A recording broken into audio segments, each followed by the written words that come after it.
Hello, everyone, and welcome to SmashBoxxTV podcast 620. The old 620. 620. It's what everyone's always said. The old 620. Maybe not. Anyway, welcome in as we are post the DMC, the Discmania challenge, which is all too fitting that it used to be, of course, the Des Moines challenge, and it's kind of by design. Des Moines Discmania, Des Moines challenge by Discmania, but whatever. Here DDC we was are. taken. Yeah, I guess. So, wrapping up another weekend, which of course featured just a little bit of weather.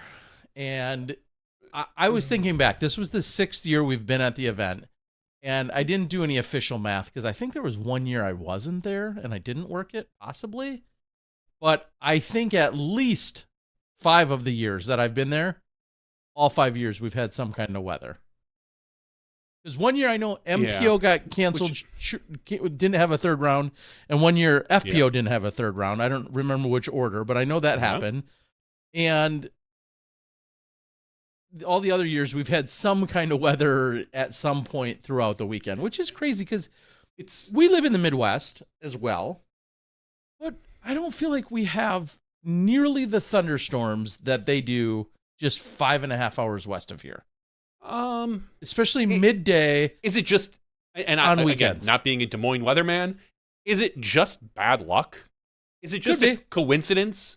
I mean, it was rainy here in Milwaukee because all that huge weather storm that hit Des Moines, like 3 hours later, pushed through Milwaukee.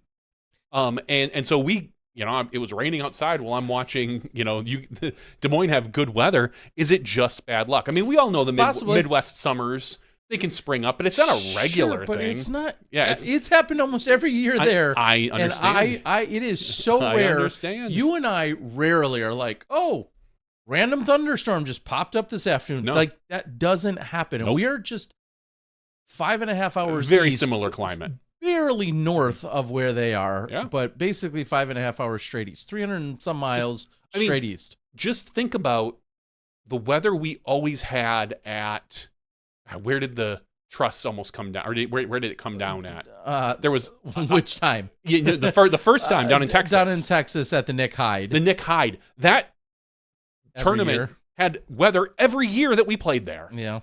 And obviously we've seen things at, Jonesboro, Idlewild, those type of places, but ultimately maybe just bad luck and how it goes. Well, congratulations to our champions from that event. Of course, Ella Hansen taking it down on the FPO side, and we'll talk a little bit more about the FPO side in a second. Also, our MPO champion for the first time on the Disc Golf Pro Tour, Evan Smith. Evan will be joining us here shortly. I believe he is currently being nagged by some other podcast. He has been, of course, I'm sure, a very busy man doing the tour, the circuit, the press circuit, so to speak. Well, we talked last week to Luke about the same thing. Right. Your first-time winners, they should take every opportunity to hit every single podcast to promote themselves. When Gannon wins, maybe 1 or 2 podcasts reach out to him now these days. It's like, cool, we'll get him next time. Or, we just had him. Again. Or, right. It's like, but these guys and women who are winning for the first time, it's awesome. They want to promote themselves. They want to push their plastic. They want to get those, possible bonuses or whatever comes along with a little bit of notoriety. Yeah, love it. So, very cool to see. Well, while we wait on him, maybe we could quickly cruise through our FPO action as if you didn't know what was going on this weekend. Let's go through our top 5 or 10 here for you. Yeah. On the FPO side, in a nail biter, Ella Hansen takes this one down over Cat Merch. Ella went into this, I believe, with like a 2-stroke lead and ended up only with a 1-stroke lead. Cat Merch, seemingly earlier in the weekend, was hitting putts from all over and just throwing them in just casually. But ultimately, it came down to the final hole, the final putt. Ella Hansen, her last 5 holes went birdie, double bogey, birdie, bogey, birdie. A little bit of what we'd call a roller coaster finish. That was a hell of a finish. That was a hell of a finish. Yeah. And Kat's was birdie, par. So, I mean, and as we know, 16 and 18 and 17, I mean, they're all birdieable because Katrina Allen, who took third place and seems to be kind of getting into a pretty decent form, she finished out a bogey and then birdie. Yeah. She got those last four that helped, elevate her up above Katie Laine, who took fourth place, tied with Missy Gannon. And Missy Gannon, who missed the podium again because unfortunately she finished double bogey. Those 3 or 4 strokes would have bumped her up to third place, assumingly had she, made them, and everything else stayed the same. It's hard to say that stuff. But Missy tied for fourth, one of her better finishes, if not her best finish of the season. I think didn't she finish third at U.S. Women's? Wasn't she right on the podium at U.S. Women's? Was it her first podium? That might have been, been. Okay. So still yet without a win, which I think is the most shocking statement. Correct. Here this late in 2026. But the weird factoid that is being passed around right now is if you average all her finishes, it's her best season ever. Which is kind of crazy. She's averaging like 5.0 or 5.2 or something like that. Mm-hmm. And it's just gotten pretty much progressively better over the last 5 years, but she hasn't been able to really get past some of these heavy hitters and get up into the championship. And I think that says a lot about our FPO field, and I think it says a lot about Missy, because we rarely see Missy blow the competitors out of the water. Like, she doesn't usually. No, every once in a while she'll get on a hot streak and she might shoot a hot round, but she's usually misconsistent. She's probably not shooting over par, but she's rarely shooting the hot round. So she tends to kind of do that, and when you do that consistently, sometimes you win. Sometimes you don't. Sometimes you take fourth place. And this year, we have seen an elevation in the FPO top. It seems like the winners of FPO are shooting lights out at times. I mean, I just think of Evelina and Silva, who prior to this won like the last 5 or 6 tour events between the two of them. Right.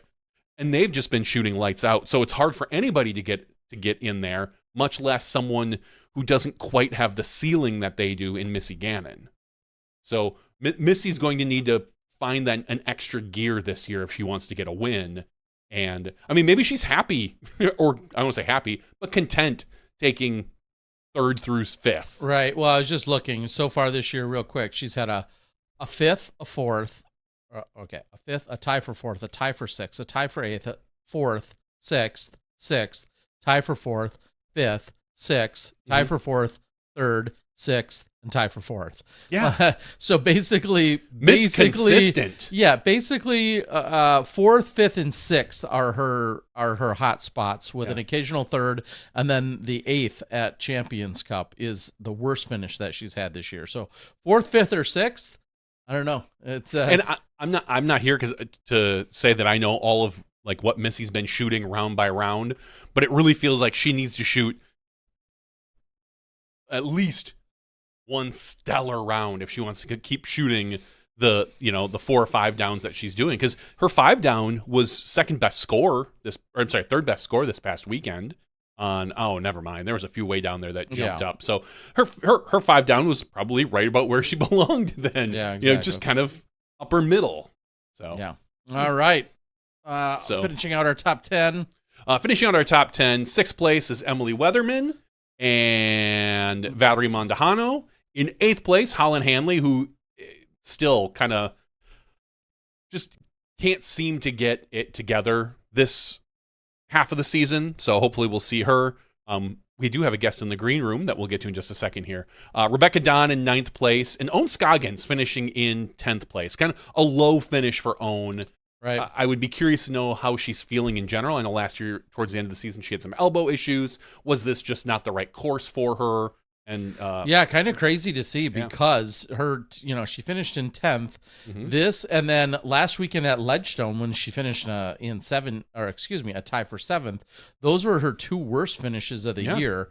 Obviously coming off of a very consistent opener for all the weeks prior to that. So, as she'll even tell you though, you can't win them all. No, you can't. Although she owns Scoggins, when we're talking about overall average finishes, best in the division.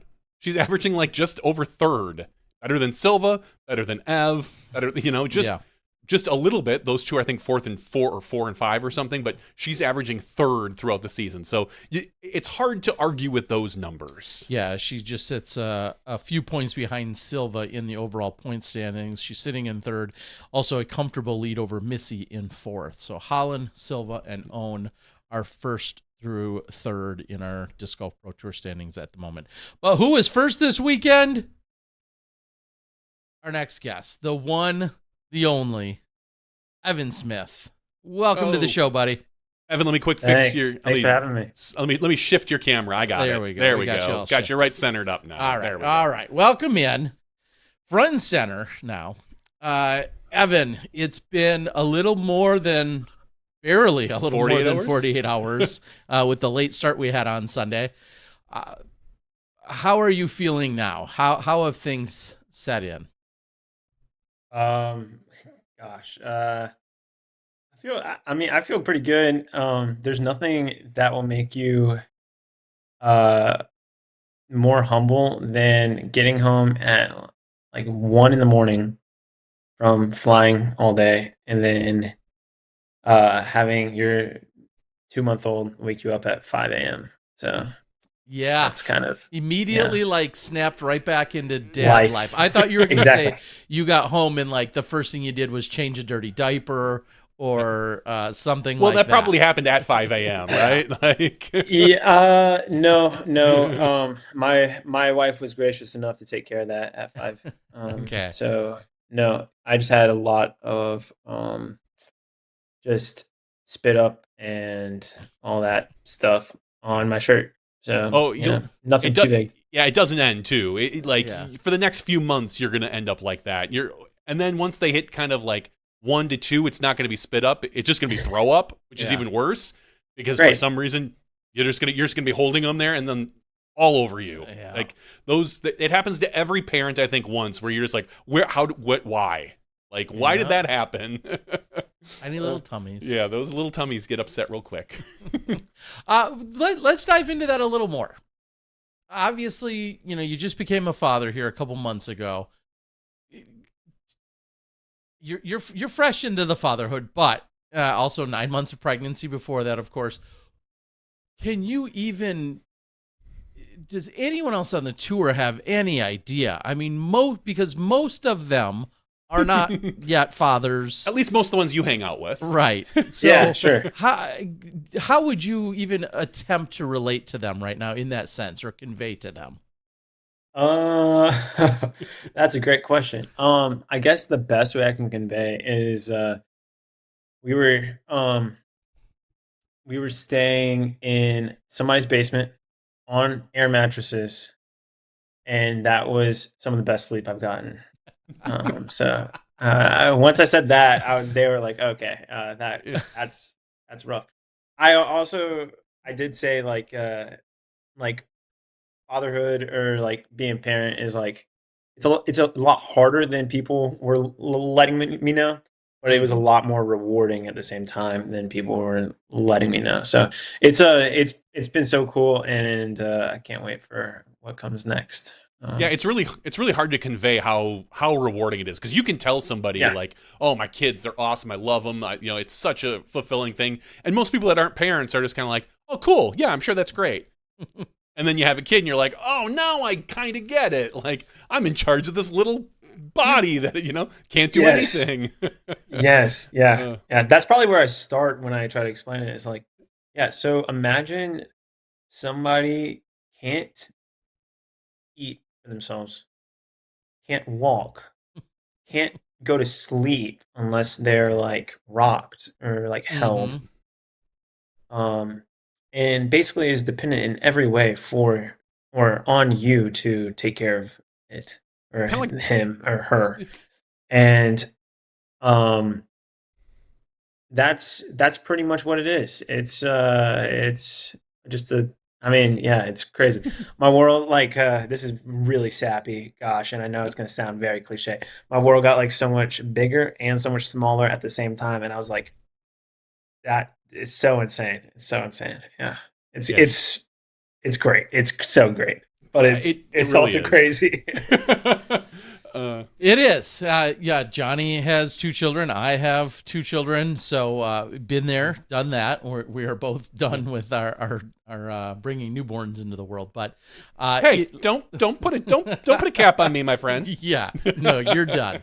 You're done. Yeah. When you think about even just leaving and planning and someone like Simon, for instance, has basically come up with this rule of not wanting to go to more than 2 events in a row. That's just become a personal rule. He also has more money than almost all other disc golfers, but nonetheless, what have been some of your thoughts about your touring and your strategy and on tour, off tour, who comes along, who won't, those kinds of things right now? Yeah. Um yeah, mostly my strategy just is based off of how well I think I'll play at a given event. Mm. And like what the title is behind the event. So like I wasn't even gonna play. I like told you this in like the post round interview, but I wasn't Hmm. even gonna play Des Moines until my sponsor told me that he would actually stop at nothing to get me there, and I was like, all right, I'll play it. Okay, and so glad I did. And yeah, I mean the strategy is um take care of the wife and baby, and see what happens. Like if like the only reason I played Des Moines was because they were doing well, and so if they continue to do well, I'll keep playing. But if not, like I'll take myself off the tour. So that's kind of how it is. When you think about courses, you're 1040 rated. You're one of the higher rated players in the game. Clearly, you can play any course well. Is going to be my assumption. Like all of them, you could do well at. What types of courses excite you? Where you're saying, "Hey, I want to go to that event. I do think my chances are a little better here," or I just simply enjoy this style of either course or this particular course or these holes. What excites you the most about a particular course or an event right now?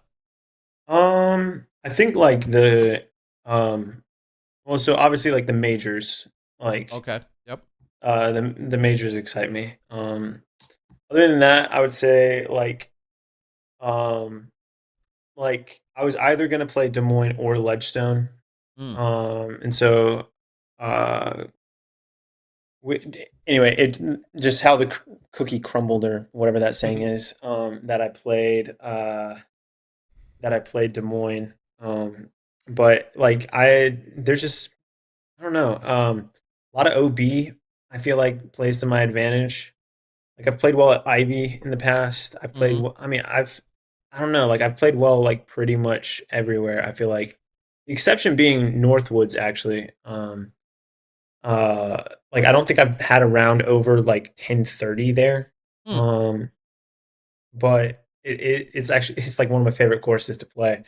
So like that's why I love Ledgestone so much. But like I've shot like I think like 10 down or 11 down at Eureka. I think maybe a few times. So I've played Eureka well, but I don't know. A lot of OB decision making. Um, those seem to be like that seems to be my strength. Yeah. So, would you categorize the Discmania Challenge courses as Pickard as that type of golf? Or Yeah, for sure. There's a lot of bigger carries that like you have to kind of choose spots of whether or not to go for something. And then even in the wooded sections, like you can get as aggressive as you want to. And you can pay the price for it if you throw a bad shot, or you can get rewarded for it if you throw a great shot. And so just kind of like choosing like my battles on the course, and like knowing I don't necessarily have to birdie every hole. But like like going into the tournament, like I like knew like if I played good, my good was good enough to win.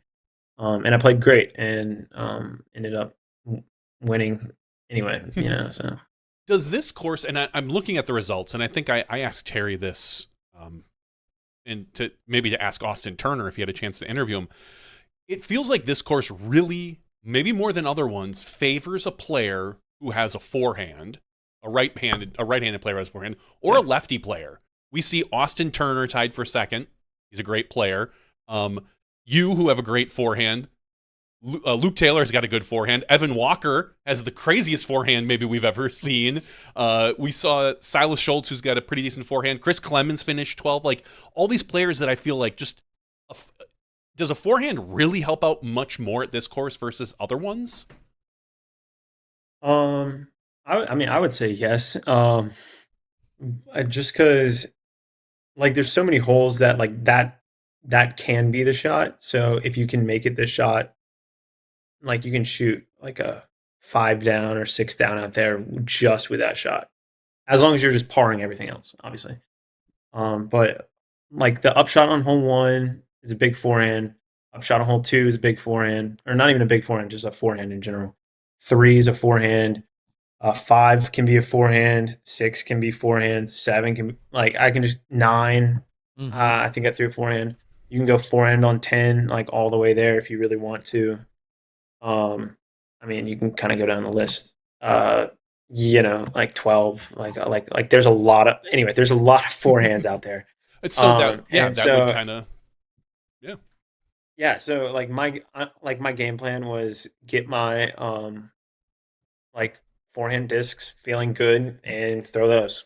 So I had a blue force that I threw, and it worked wonders. So like I would just throw it flat. I'd throw it on like slight hyzer on hole 6, and then I would throw it on flex. And those were my 3 angles. So like I didn't like mess with like any flip ups or anything in wind or whatever. Because like OB, you want to stay away from the OB. I'm fine with a 30-footer. If the wind lifts it, it'll be closer. If it's further, like if the wind drops it, it might be a little bit further. But like I'm fine with like a 30-footer. And yeah, I mean, like a lot of people play to like park a lot of the holes, and that's where like the danger is. When I think about, as we're talking, I guess, about overall strategies, your putt specifically is so slow.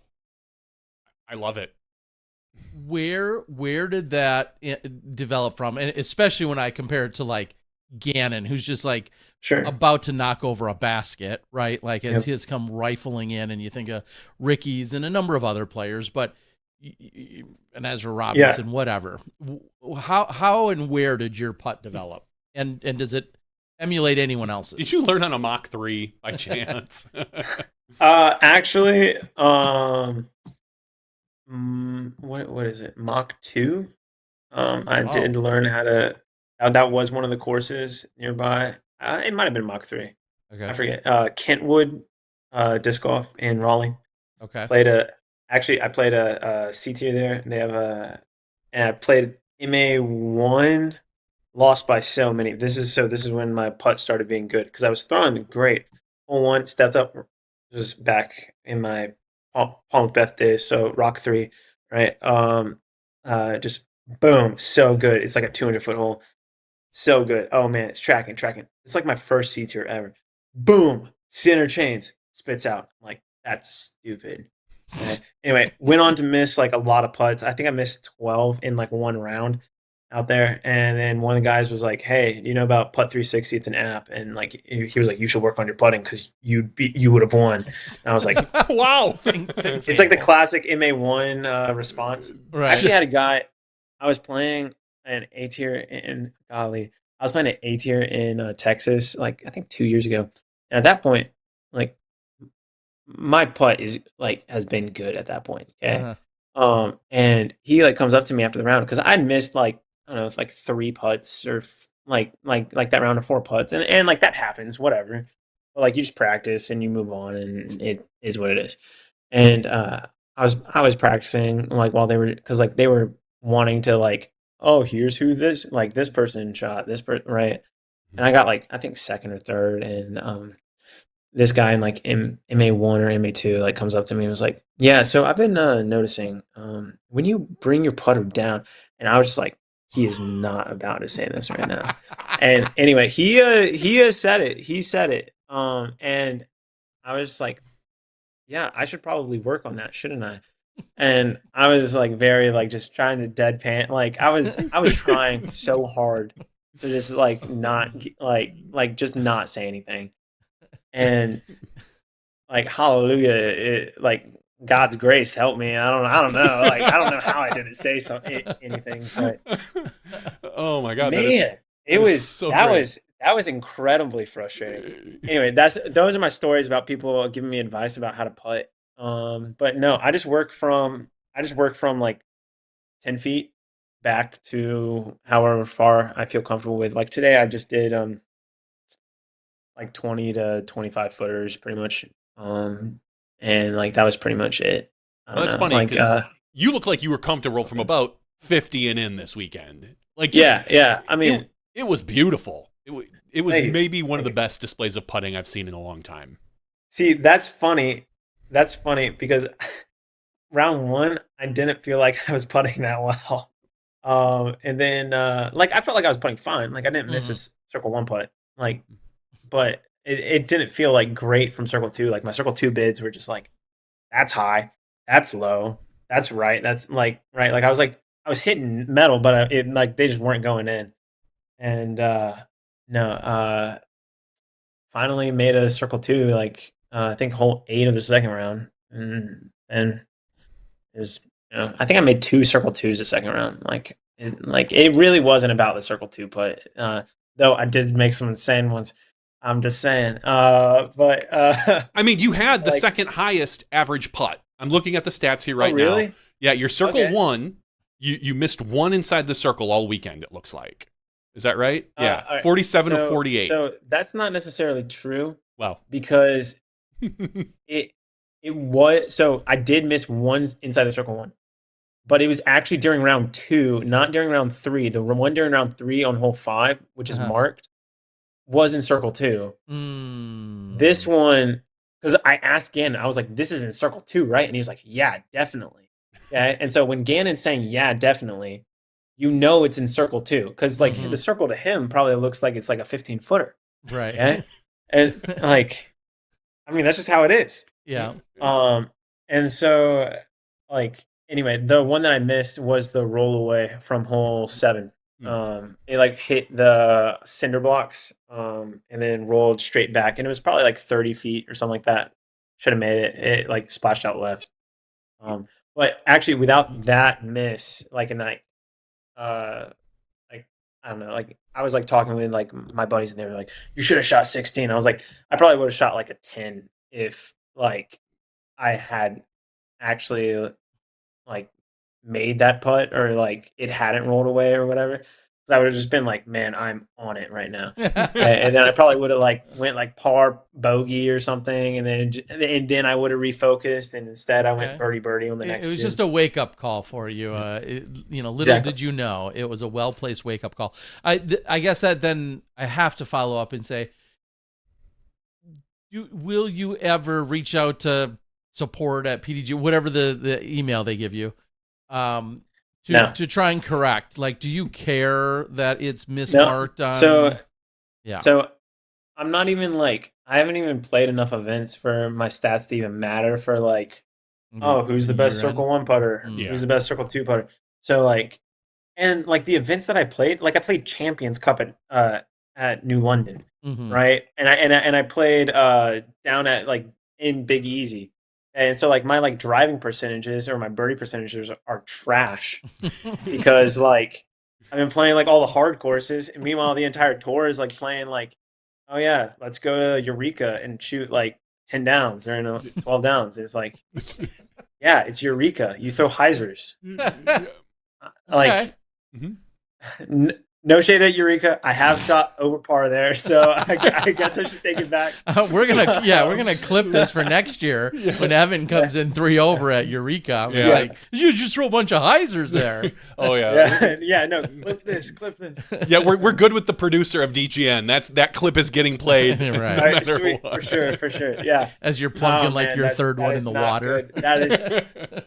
I had told myself one thing. I was like, I'm all right. Do not get clipped. Like anything, like to add a context, like all that stuff. And there I am. Oh well. Well, speaking of which, I'll dig into it. I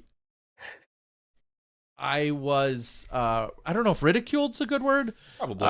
Yeah, maybe ridiculed or challenged that somebody did not like my questioning for you when you had your champions interview. And I thought it was a decent interview. well, somebody, I think the only clip I saw, and I didn't look at a lot of them, the line I saw was how I shouldn't have brought up Luke Taylor's name, like maybe in one of the early questions or something of that nature, which is interesting because had Luke and I not had a conversation literally moments before he went out in that final round, it wouldn't have been as much front of mind. But I was really trying to obviously celebrate the idea that we have these first-time winners, of which you just became. Yeah. So, no disrespect to you, No. you know, during any of your interview. I'll just get Yeah. that out there No. and say that. I was actually I was actually curious where you were going with that. Because Luke and I, so Luke and I actually had like a saying together, where it was let them know. So like we would be in contention or well, whatever the word is there. Yeah, contention. Gosh, I can't talk right now. Okay, We understand. This is probably like your 5th podcast, and it's late, and Yeah, but you're not getting smart. sleep tonight. I need to do some like vocal exercises. Right. La, la, la, la, la. Right. Anyway, Peter Piper picked the peck of pickle. All right. Anyway, Luke and I would like say like let him know, like because like people would get us confused, like hey, who are you? Like where do you come from? Right? It's like no, it's like we're really good at disc golf, right? Like that's who we are, right? And so I think it started actually at D-Glow maybe 2 years ago. I think Luke finished 5th and I finished 4th or something like that. Or I finished. No, I definitely finished 4th, and I definitely got Luke. That's the important part. No. I only know that because I was like hot round going into the clubhouse, and I think I was tied for like 2nd, and like Gannon only had like 1 stroke going into like 16. Like I was on chase card, lead card was on 16. Tell me how that's a thing. Anyway, I'm just joking. All right. Anyway, and then Isaac and Ricky both like jumped me. Like they like birdied out or something like that, and I was so bummed. I was like, man, that would have been my like podium for the year, because up to that point I had a podium every year, and I was like, that would have been so cool. And then I got a podium next week, so yeah, you know, it's worked out. It's what you do. Another speaking of which, I guess, and this kind of feeds right into it, is someone came up to me after the interview, not as much with a criticism, but they said, we didn't want this to happen, but we also were kind of expecting you to call him like Evan Scott or mix up the name. Yeah, and yeah. I will admit straight to your face, along with the rest of the world, when I got to know a number of you players at the same time, there were a handful of you that were kind of sort of from the same area that I sort of met at the same time, and you've got an Aiden Scott and an Evan Smith and a Braden, or not a Braden, Braden. No, Braden, because Braden looks like both of us. Braden, and then you've got Evan there's like Scott. There's like 3 or 4 or 5 of you who, as you're thinking about names and just getting to know, and then on any given weekend, one of you pops off, it's easy to then like kind of get them jumbled. Like versus if I hadn't known any of you and then you just pop off, it's a different story. But I was just looking, you and I met Huck Central. Does that sound right? Was that our first? I think we were talking on like hole 2. that I remember. Go ahead. So that tournament, it's hilarious that you bring that up. Uh, I was scrolling through old photos today, and I found some videos from there, and I also found a screenshot of like, because I was like, "Hey, I'm trying to play this A tier. If anybody wants lessons, I give lessons. Like, they're like $30 or 20. I don't even know what I was charging at the time. Anyway, this guy posts, and he's like, I just can't see myself raising money like or like funding somebody to go to an event like if you want to what was it like you have to like work hard like all that stuff, and it's one thing to play with Paul, it's another thing to play like Paul, right? And then like fire emojis afterwards. So shout out to that guy. Right. Right. Yeah. Where's that Paul guy now? Gosh. Yeah. I mean, Jeez. I'm just saying, Paul's doing. I hope Paul's doing good. You know, he's injured, so or I don't know what he has going on. He also has a baby. Congrats, Paul. Yep. yeah. So also would not be on Discraft without him. So shout out to Paul. How did, because I think back to, again, I'm looking at 2023. I know you were on the card then.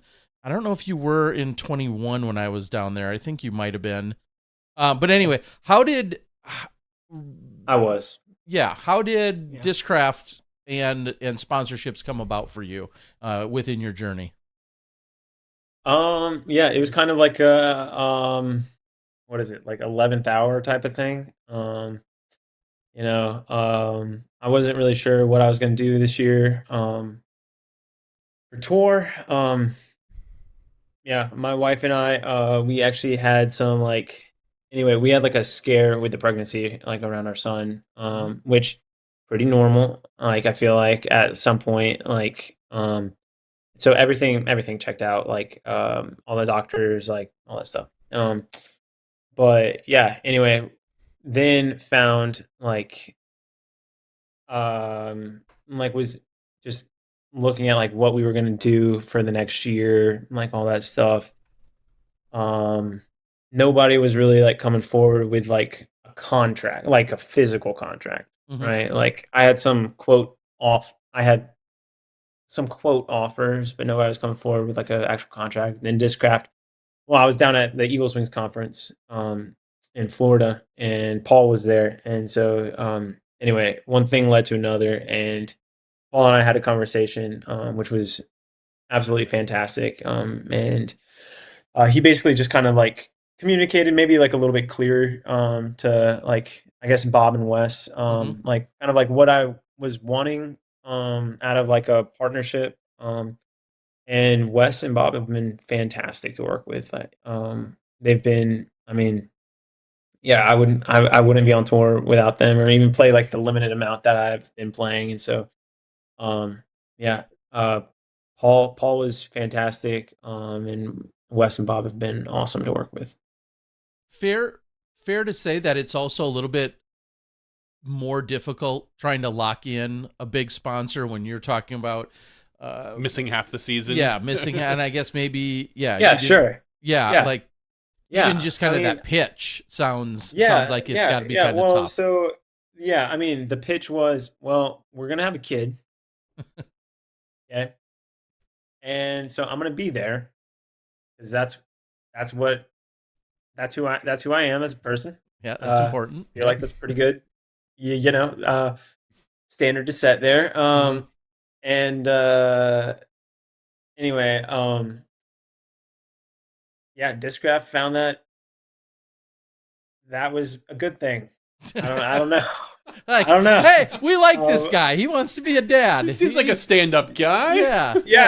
This guy's gonna be there for his childbirth and raise his kid. It's not we really, can get on board with like that. It's not really that deep, you know. But like it was. Well, you know, clearly it's just that you know they're looking for representation at a number of events, and every sponsorship contract can vary, of course. But overall, we definitely tailored it to what I was doing this year. So like for instance, like I don't have a full tour card technically. Like I have a silver card because that's just what I bought. That's not necessarily like what I earned or whatever. But like anyway, we so I like signed up for like 6 events. And so those are the events that I'm playing, and it's worked out so far. I don't know. So I was going to say, so when this whole having a kid thing gets old hat next year, is the plan to go on a full tour? Are you going to do a bigger tour, so to speak, for 20? I mean, have you even had those thoughts or conversations with your wife? Yeah, I mean, so like what, like there, like I mean, there is a number probably. Like it's a probably a higher number than people will be willing to pay me. Mm. Let me put it like that. Unless something crazy happens, which it could. Who knows? But yeah, no, it's uh,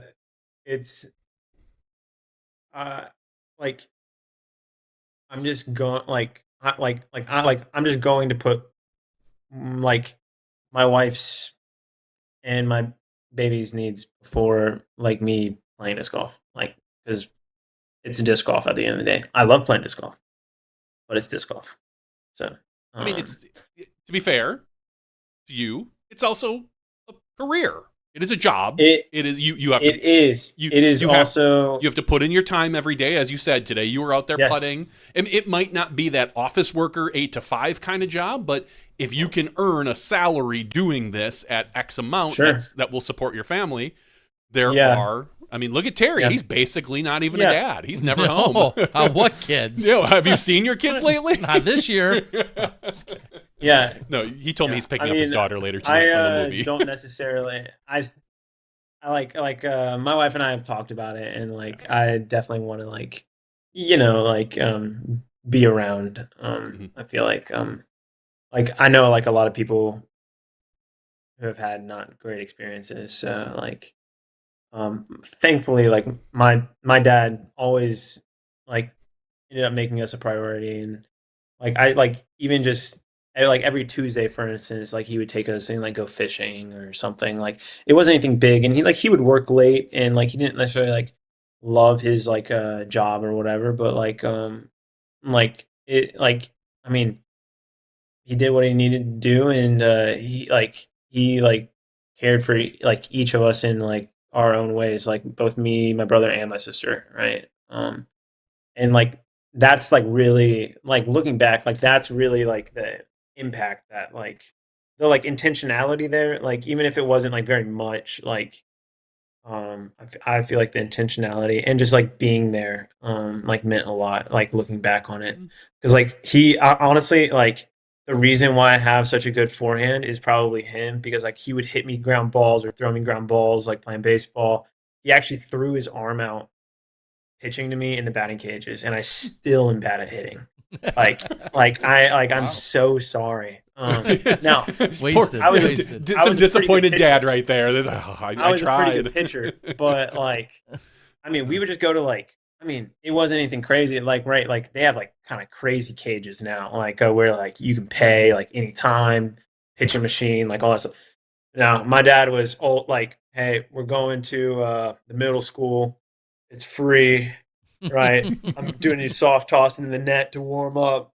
We're doing some of these beforehand, and then we're just like right around. And I was like, all right, it's fine. So when speaking of that, kind of just diving into that a little bit more, not necessarily being on tour, got it, out there at every big event, but trying to earn a living, does that mean being the regional pro? Does that mean playing in A tiers that maybe you just go to for a couple days and then you come back? What does, if you want to be as present as you can as a dad, what does that kind of then look like if it's not being so it's a lot of lessons. I give lessons which people are free to book if they're local. I have a link in my Google or in my Instagram bio on my Google Calendar. Perfect. So I only have one time slot available. It's on Friday this week, so feel free to book. And the price has just doubled. So after this weekend, no, actually, they haven't. It's still the same prices. What a sweetheart. Double Look at lesson. this guy. It's only $120 for 2 hours.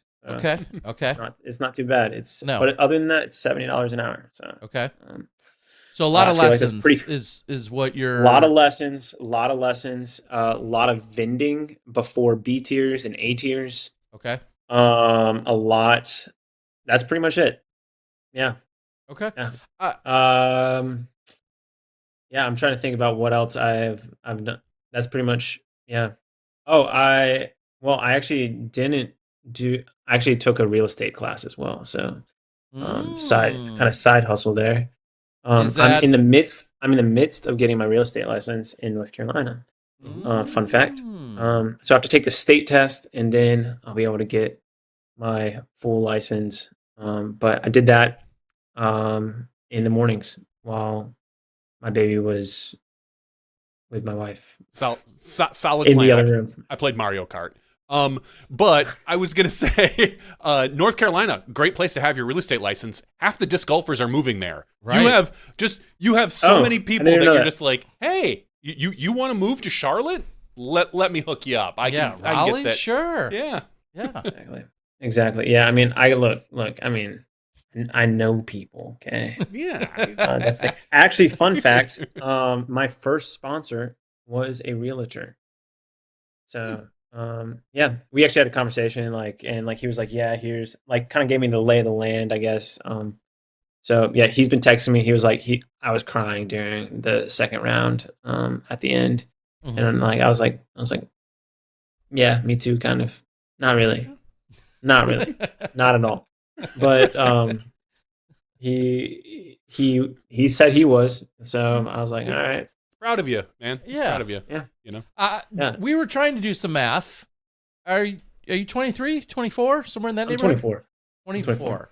Yeah, because we were going back and looking at your PDGA history before we started the show, because we're diligent in all of our research. Right. And one of the things I really noticed is that you didn't really have an amateur career, like PDGA wise. You played juniors, and then you played like 5 or 6 AM events, and then it was just like, I'm going to go play pro. Yeah, I played Junior Worlds. Yep. That was fun. I played.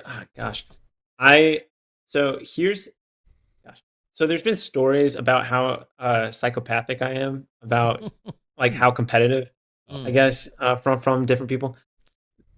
I would keep track of who beat me in Junior Worlds and make sure that I had a higher rating. So shout out to Elijah Bickle, because he got off to a hot start. And anyway, finally got it back. But I would like to just say, the first one to win a pro tour out of everybody who had beat me, Zach Arlinghouse beat me by 25 that year. Right. I got 6th. Zach beat me by 25, I think, or something. It was something insane. I was really bummed. I was like, I'm probably gonna win. That was Emporia, right? Not. Yeah. Yeah. He shredded. He averaged 1030 or 1040 as a junior. I'm like, right. This guy he was a solid player. He still is. He's way too good. Yeah. And then I realized, I was like, it's just the style. I was like, it's just a style of course that fits him, right? It's like, nah, he's just actually really good. Yeah. I love that you're justifying. You're keeping receipts on these players. You're like, no, I'm going to get this guy. I have every receipt. Trust me. And you're justifying. It's clearly it's just the course. That's why this guy beat me. It's definitely the course. I don't lack for motivation. If I can say it like that. That's awesome. I truly love that. Right, and I got that too when you were, talking about some of these people that wanted to give you advice. Clearly, like you said, keeping some receipts to make sure that everyone knows what the score is, I guess is a good way to put it. Well, not everyone, just me. Okay, well, yeah, that's all that matters. Speaking of which, I don't think it's insulting to say that. It might be. Maybe. It's tough to get past Gannon Burr these days. Is there any additional, puff of the chest or excitement in not only beating him, but getting the win and preventing from him doing it in his home state, in his home course? Not you get extra sprinkles on the Sunday for that?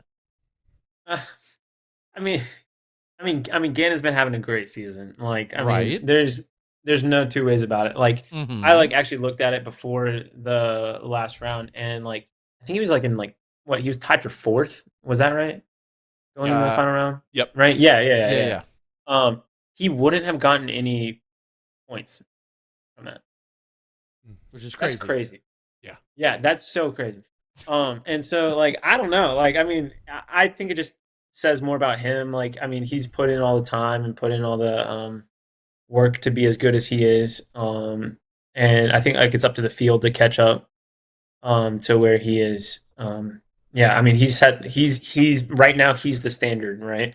And like for a while it was Paul and Mm-hmm. Ricky, and then it kind of went to Calvin, and then now it's Gannon. So yeah, Yeah, but you've only played, as you just said, you've played in 3 Pro Tour-ish events, Pro Tour and Champions Cup, and you've already beat Gannon at one of them. I mean, It's good stats. right. Like, if you look well, at it I've that way. played. This has been my 5th Okay. event of the year. Okay, So so Queen City, Gannon didn't I win that, lost did to he? Gannon. Oh, he I won? lost to Gannon. Oh, that's, Yep, he dang won it. that one. Sorry. He's Yep. trying to ruin my ideas, and Yeah. He won by I think 3. This, I guess I should have is- just went to Stat Mando. yeah, this is Terry's stellar stat keeping. Yeah, right. I want to talk real quick about not necessarily round 2, but the end of round 2 going into round 3. You Yeah. were at 25 under par. Yes. Going into the final round. You had what was it? 8 strokes on Silas. Yes. How comfortable were you in the third round? Like, obviously you started out with a bogey, and some people are like, Yeah. but like, did you kind of feel like you already had this wrapped up? Like, did you just think, Uh, all right, I just have to not no. be an idiot and just I'm Yeah, gonna win what this? was No, your number? my goal going into the day was to shoot an 11. That's Hmm. kind of where I wanted to be. And so like my goal every day was to shoot something in double digits. I knew it was out there.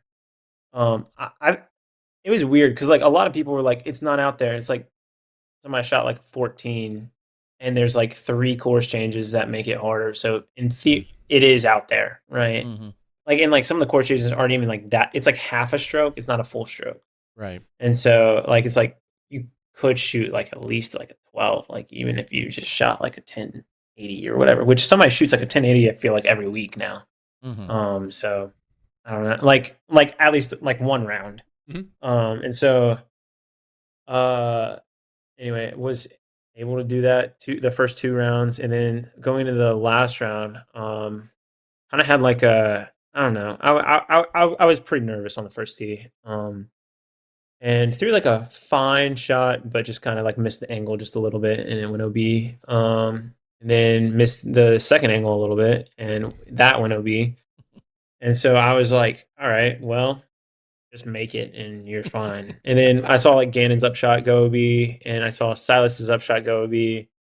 And so I was like, all right, you're chilling, right? And like then from then on, it was pretty much just to me, it was just like me against the course. It wasn't necessarily like match play or anything. Because like when you try to match play, it's like you can really just kind of like mess with your own head.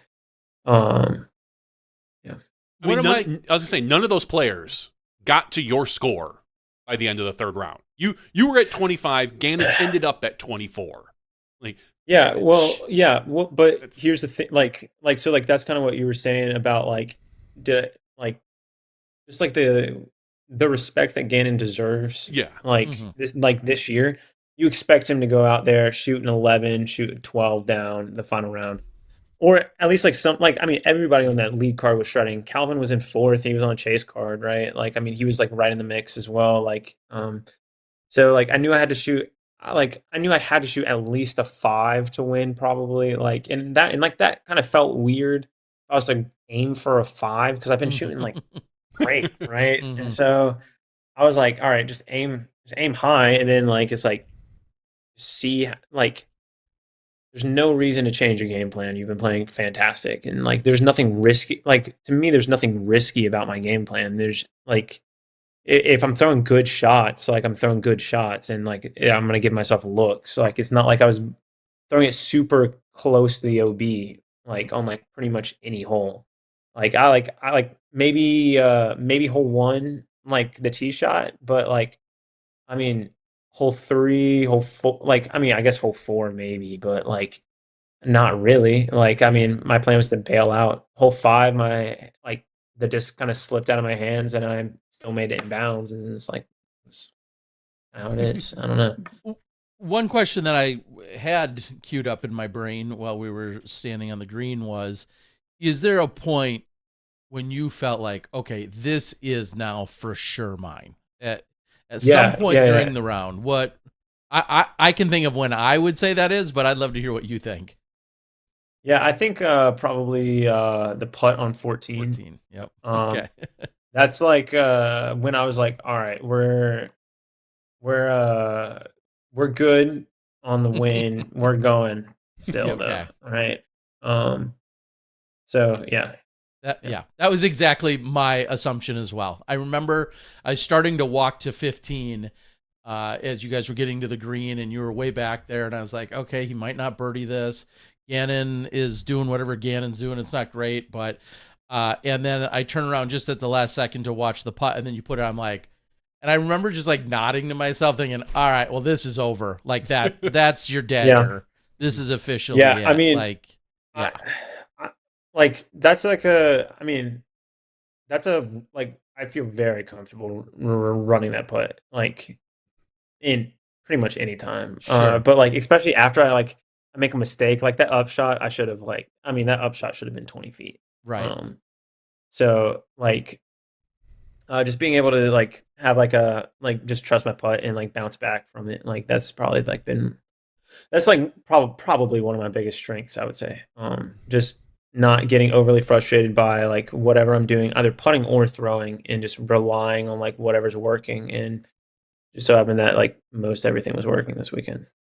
Well, and that kind of leads, I think your demeanor on the course leads a little bit into, what you and I said multiple times about you almost feeling methodical / boring out there. Like if things are just going well, there shouldn't be a lot of highs and lows. It should just be business as usual, so to speak, as you're doing it. And I feel like maybe that's kind of what you're explaining there too.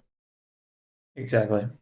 Yeah. I mean, like I think people have like I remember like a few years ago, like people were like just like making fun that I wasn't like reacting to like different shots or whatever. Like cuz like I think like it was like a D-glow, like I hit the basket for like eagle like 2 rounds in a row, like chained out or whatever, and like it was just like zero reaction pretty much. Trust me, I had a reaction. It was just inside. I've like learned to let those reactions like go a little bit more, okay? But like I think it was like really good for me to like kind of have that time where it's like no, like you're in control of yourself like the entire time. Whether you're throwing a good shot, whether you're throwing a bad shot, like you have to have that self-control to like be able to throw the next shot. Because at the end of the day, like that's why we're all out there it's not to, it doesn't matter what happened on the last hole. It's what matters what's happening right now, like between like what's happening in between your ears to like whenever the disc leaves your hand, and then after that it's like I'm done. Like hands off, wherever it goes, and that's kind of the attitude I've tried to adopt, I guess. Well, it would be interesting to check your heart rate monitor on you and just see if it's like pretty much flatline, or just level. Yeah, it was sitting right at 103, but level all the way across. It's sitting at 103. Okay. Yeah, that's like average, like walking though. Yeah. Okay. So yeah, it was pretty. Like I checked. I checked on 18 of the second round. Second round. There were a few hills. Yeah. There were a few hills. Maybe got up to 105, but 106. It actually got up to it actually got up to 116. Jeez. Ooh. I'm just kidding. It was probably higher than that. I have no idea. Did anyone? But I do know the 103 was right on 18. Okay. So. Did anyone? I think about like an AB, either serious or joking after the event, be like, hey, Any chance you want to play next weekend? You gonna be around? What are you doing next weekend? And was I'm anyone else I'm surprised? I'm that actually you on weren't playing? vacation this weekend. I'm going out on the beach with my family. My wife's been wanting to go to the beach for like a few months now. Like about since she's been like 5 months pregnant, so Mm. however many months that is. And so I was like, we're going down, and my brother and his family will be down there, and then my sister and her husband will be down there, and well, and my parents. My brother and his wife just had a baby as well. Mm. So congrats to them. Yeah. And my parents are super excited to have both their grandbabies So many down pictures. at the beach. So many pictures. Have the Right. two grandbabies Probably. gotten together Yeah. yet at all? Yeah. Okay. Okay. Good. A, a few times, not like All right. an incredible amount of times. But because we've been just so. We actually moved into this house. We got back from the hospital on Thursday. Moved in this house on closed on the house on Friday. So, Wow. I mean, Usually- why not do everything together? You only live once, whatever. Yeah. Like that whole that whole thing. Like, Uh-huh. yeah. So, the preserve doubles. Who would be like I don't want to say your ideal partner, but like if you would pick somebody, obviously everyone's picking Gannon, but like Sure.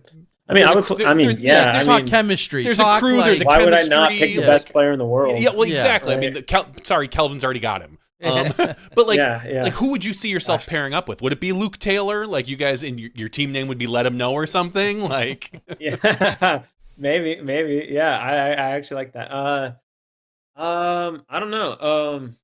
Actually, a few people asked me this off season, but I told them all no because I was like, I'm picking and choosing events. Like, I'm not playing that many.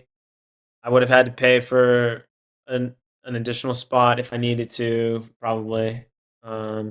Like for like the tour card or whatever. And I was like, I'm trying to save money, I'm trying to buy a house, like trying to be a responsible father, all that stuff.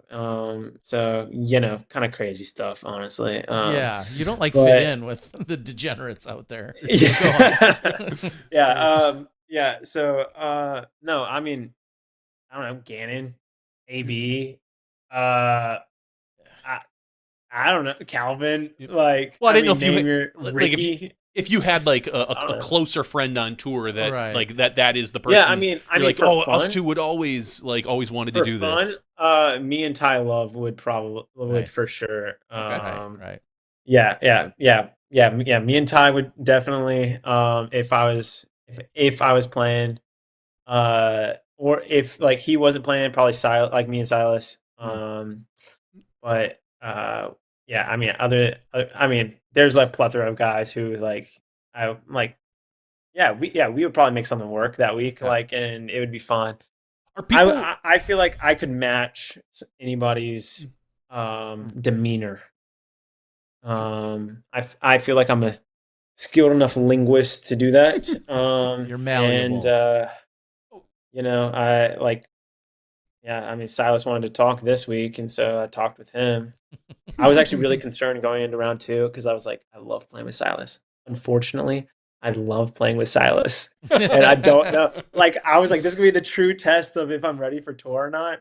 Is if I can focus through this round, and thankfully was able to focus through the round. So shout out Broderick for being there because he was like kind of keeping Silas like over in Silas land, and I would kind of drift in when I needed to, like kind of like, oh, how's it going, guys? And then like come out of it and like be like totally fine. So Would people be scared to be your partner for all the receipts you keep? You know, like Right. hole 4, he's only coming if to they miss like, it. He's like, I saw you check- missed that 35 footer. only I'll if remember they that. miss a 20-footer in alt shot. That would be yeah. I don't think so. I like that's one of the reasons why I didn't play doubles. I think is because I really love doubles. I love best shot doubles. I actually play worst shot doubles in practice a lot of times, like in the off season, or worst shot triples even. That's really hard. Yeah, Yeesh. that's not fun. Did shoot 6 down at Forest Ridge. Any locals in North Carolina knows that's very impressive. Mm. And so yeah, My wife's laughing at me right now. She's like, "You're so stupid." She didn't actually say that. She thought she it. thinks Yeah. I'm amazing. All right, right. I'm Wink, just kidding. wink. Yeah, exactly. And so, no, I don't know. I love playing doubles, but I think I don't know. It would feel bad if I got partnered with somebody and like they missed the putt that I felt like I would have made, or like had a shot that like, hey, this is a pretty easy shot, and they messed it up. And then I would feel bad the other way too. Like I would be like, man, this is like, imagine me and like AB playing together, and I'm the one to tee off on like one of the bomber holes, and I throw it like 300 feet. It's like, golly, it's like, or how did that he happen? drives it like 650 and you somehow miss the like mess up the 22 up footer. shot? Are you kidding me? That'd be terrifying. Oh gosh. So with Like, all I'm really glad I'm not playing, because like that would be too much pressure. with That would all be of way that too much being said, pressure. and you have such a great vantage point here, because obviously you're good and you know all these guys. Is there a favorite? I mean, is there an all right? I mean, Gannon Come on. and Calvin have Come to be the on. favorites, I'm right? just saying. I mean, look, you Come have on. the best player in the world, and you have Gannon there as well. I'm just kidding. I'm just kidding. Just kidding. I got him. Shots no, fired. That was great. No. You have the best player in the world, and you have Calvin, who's like, definitely top 3, if Right. not second, right? Mhm. Like, depending on how you look at like him and Rick, or him and Sure. Rick and Isaac, or whoever is like in the spot. Or me, I don't know. I'm just kidding. I'm just kidding. And so, no, golly, Okay. this is good. So This all is your gonna be money's on clipped. them. Yeah, I mean, Yeah, why? why wouldn't it be? I don't know why it wouldn't be. Like, Calvin hasn't finished outside the top 10 in like ages, and Gannon hasn't finished out the top 10 this year. So, like, why would I bet any different, right? Because Okay. alt shot is where the strokes are going to be, right? Yes. Are you as That's- disappointed as me, and I'm going to call it the Pro Tour, for being chickens, for not putting in a worse shot round?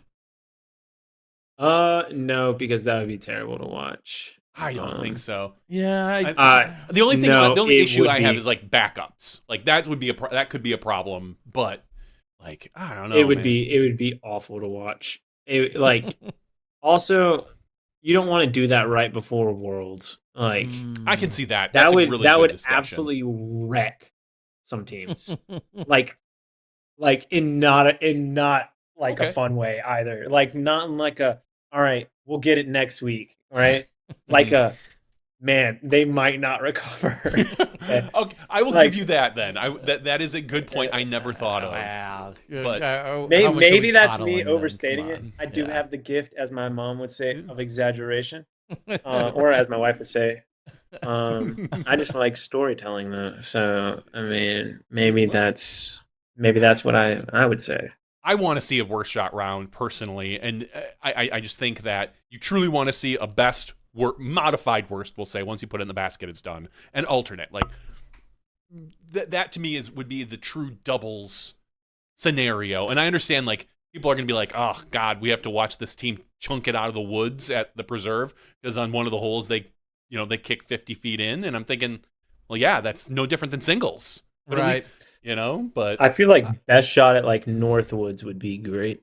Yeah. But I agree. I wouldn't like worst shot Northwoods at in the Northwood. rain, I would love that. Yeah, it would be such a faster round. Okay, Wow. it would be just fantastic content. You'd see so many more like birdies Yeah. instead of like people kicking into oblivion, and then it's like 2 shots to get back out to the fairway. Mind you, I love Northwoods. Yeah. That's like my favorite course on tour. I mean, let's be fair. This is our first full-blown iteration at the doubles, and whatever format, there's going to be plenty of probably tweaking and adjustments that get made. They're chickens. I don't think this will be the format that'll be set in stone. I think we'll also be interested to see if this becomes a catalyst to more of them. Obviously, we're going to have I think to we'll see what- one a year. Yeah, probably. That's what I'm saying. Yeah. Could we see 2 or 3 a year? No, even? I don't Like, think so. I don't know. I would love to see Yeah. like a weekend doubles and then a weekend match play. Like just Speaking of Kentwood, Yeah. Speaking of Kentwood, I think I mentioned it earlier. It's like the course with the mock X's or whatever, or like mock threes or twos or whatever. Yeah. I played a doubles event there. They have like doubles every Friday at Kentwood during the summer, and played one time. Shot 17 down with a spit out from like 20 feet because my pet peeve is people calling it spit outs, but I just called it a spit out. So I guess yeah, shame on me. Anyway, so yeah, got fourth. Ouch! By shooting a 17, you Yeah. got fourth place because there was a Yes. 19 and two 18s. There were 3 18s, I believe, that week. Okay, difficult and course. I've never been back because I was like, I played insanely well. Got That's a paired grudge up too. with, actually, shout out Bob West. I still remember his name. Okay. Bob West. Shout out Bob West. We shredded that round. He made a lot of putts. And the one that we missed and got fourth. And I got like a free disc, I think, or I think I got like $10. Okay. All you deserved. Yeah. I want to dive into just a little bit into your reluctance to call it a spit out. Like, what do you, the way your putt is, like, it, to me, it's, and I'm not trying to pump up your ego, it's the perfect putt. It has the perfect speed. It falls barely over the rim. It hits the chains and it's already coming down. It's soft. So to me, like, there are spit outs, but I look at a lot of these putts and I'm like, oh, you threw it too hard. So why don't you call them spit outs? I guess is my question. I feel like I think of every putt as having a percentage. So like if you have the pole, right? Let me see here. Right. There it is. So if you have the pole, right? If you hit high, you have like I don't know, like 85% chance of staying, something like that. If you hit in the middle, you have a call it like 97. Okay. And if you hit low, like either right above the cage, or even like if it goes in and deducts like right below the cage, like 99% of the time it's staying in, right? So like that's kind of where I aim, is like lower. So like I'm aiming like how I think bottom third there. And then going out from there, right? Every putt out has a percentage as well. So like you'll have a putt and it'll hit like a lot of chains, but like it was like, 30% of the time it stays in, 70% of the time it spits out, right? It's like you can't call that a good putt. Like anything below like a 80% chance of staying in my head, like that's a bad putt. So I love this. I've said these exact things. Yeah, I'm on the same wavelength. Well, I mean, what you're basically saying is you think people's expectations of what should stay in is too generous, right? Well, so like there's a difference between what should stay in and what does stay in, right? So again, like there's a difference between a good putt and a putt that goes in, right? Does that make sense? Yeah.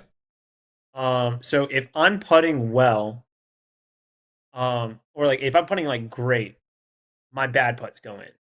Okay. Like I'm sure Gannon feels the same way, where like it's like his bad putts go in, or like Andrew Marweed, or like whoever, inner good putter here, right? Their bad putts go in when they're putting well, right?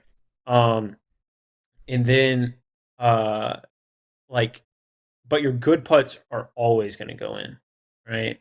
Now that has a lot to do with the basket types and like stuff like that. I get it. But like the way I do my putt is like I visualize how it's going in, right? So most every putt I try to run in general. So if you remember Ivy Hill last year, I was playing Pro Tour Championship. I was off to the left, had a 60-footer on hole 4. It's the island green down towards the water. People were going forehand skip over the hay bales, right? Way off to the left. Somehow inbounds, don't know how, but there's OB like right behind the basket, raised basket, kind of windy. I like threw it up there, went chain high, but then it sat like right in front of the OB, like I was like well safe. And like it's just like stuff like that, like you just I don't know, like is going to sound ridiculous. You have to be an athlete to like kind of visualize, I guess, and like to like change up like the minute details of like how like your putt's kind of like floating in, right? And not everybody like that doesn't work for everybody. Like there's like a Bob Rotel book, if you know who that is. He's like a golf Golf is not a psychologist. game of perfect. Where he talks about like tossing keys to like somebody, right? Like they're like trying to control like the pace on their putt, right? And it's like, no, just stop thinking about the pace on your putt and just putt it, right? Like you visualize how you want it to fall in, right? Whether if it's going downhill where it barely trickles into the cup, or if it goes uphill where it just hits the backside of the cup and drops down, right? Same thing in disc golf. If it's an elevated basket, well, I'm thinking of like on that uphill putt that I made on hole 11. Uh, put it long into the chains, try to put it past it, right? But trust that your putt's gonna like kind of come down and fall into the basket, right? Like that's pretty like that's how I've like trained. So like I should be able to do it pretty naturally without overthinking it, right? And then um like some like the downhill putts. I don't even know if I had a downhill putt on coverage, but I did have a downhill putt like before I was on coverage. And like on the downhill putts, what I'm thinking of is like trust your stuff and aim pretty low because you know like it's gonna like lift up. And all you're doing, you're not putting pace on the disc. You're just letting the angle of the disc carry it into the basket. So it's just like stuff like that where it's like it's just putt after putt after putt that you have or like practice or whatever. Like that just kind of like stays. And to me, like I can like I remember a lot of putts. Like that I've both missed and but like a lot of putts that I've made as well. Like I learned how to like downhill putt on hole 14 at Cedar Hills in Raleigh because it's just this drop off right behind. You have to run it, but you don't want to go long past it. So I would hit these trees, and it would drop me at like 50 feet every single time. And so I learned how to like put a slight ante on the putt to where it's like just flexing softly right at the pin, and then it would just bury itself like right in the low, like that low third that I was talking about. So it's just like stuff like that that like I can kind of like still like visualize and draw on, and that's just like honestly that's just like years of experience and just putting myself in like the spot to make good putts and or good shots. Do you struggle with all of that and your pace is it's not insulting to say your pace is just slower than many others. Do you at all feel like you struggle in windier conditions if you're playing out at on a typical GBO round No, or no. DDO round? No. So actually I played versus the field. I play a lot better in windier conditions. So at Des Moines 2 years ago when it got canceled, I had the hot round, the second round until Isaac tied it. It was like a 7 down. Like it was the hot round. It was like 1060 or 1070 rated or something like that. And this is like old Des Moines where it was like easier, right? And so like super super windy, but like it's just course management when it's windy. You have to like know where to land.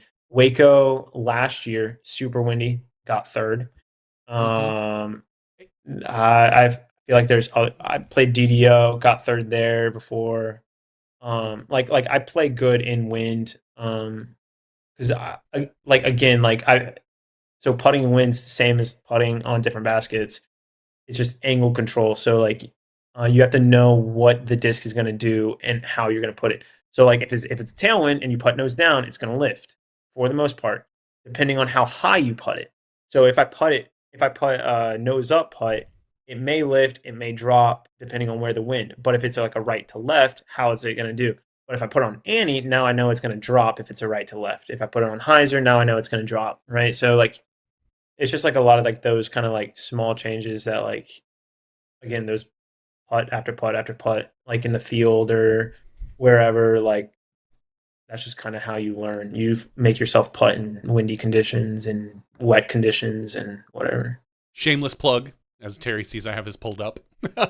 You're right in your stats because I have for fantasy disc golf I've got a spot where after the event I pull in all the weather stats for each round, and I've done this for the past thing.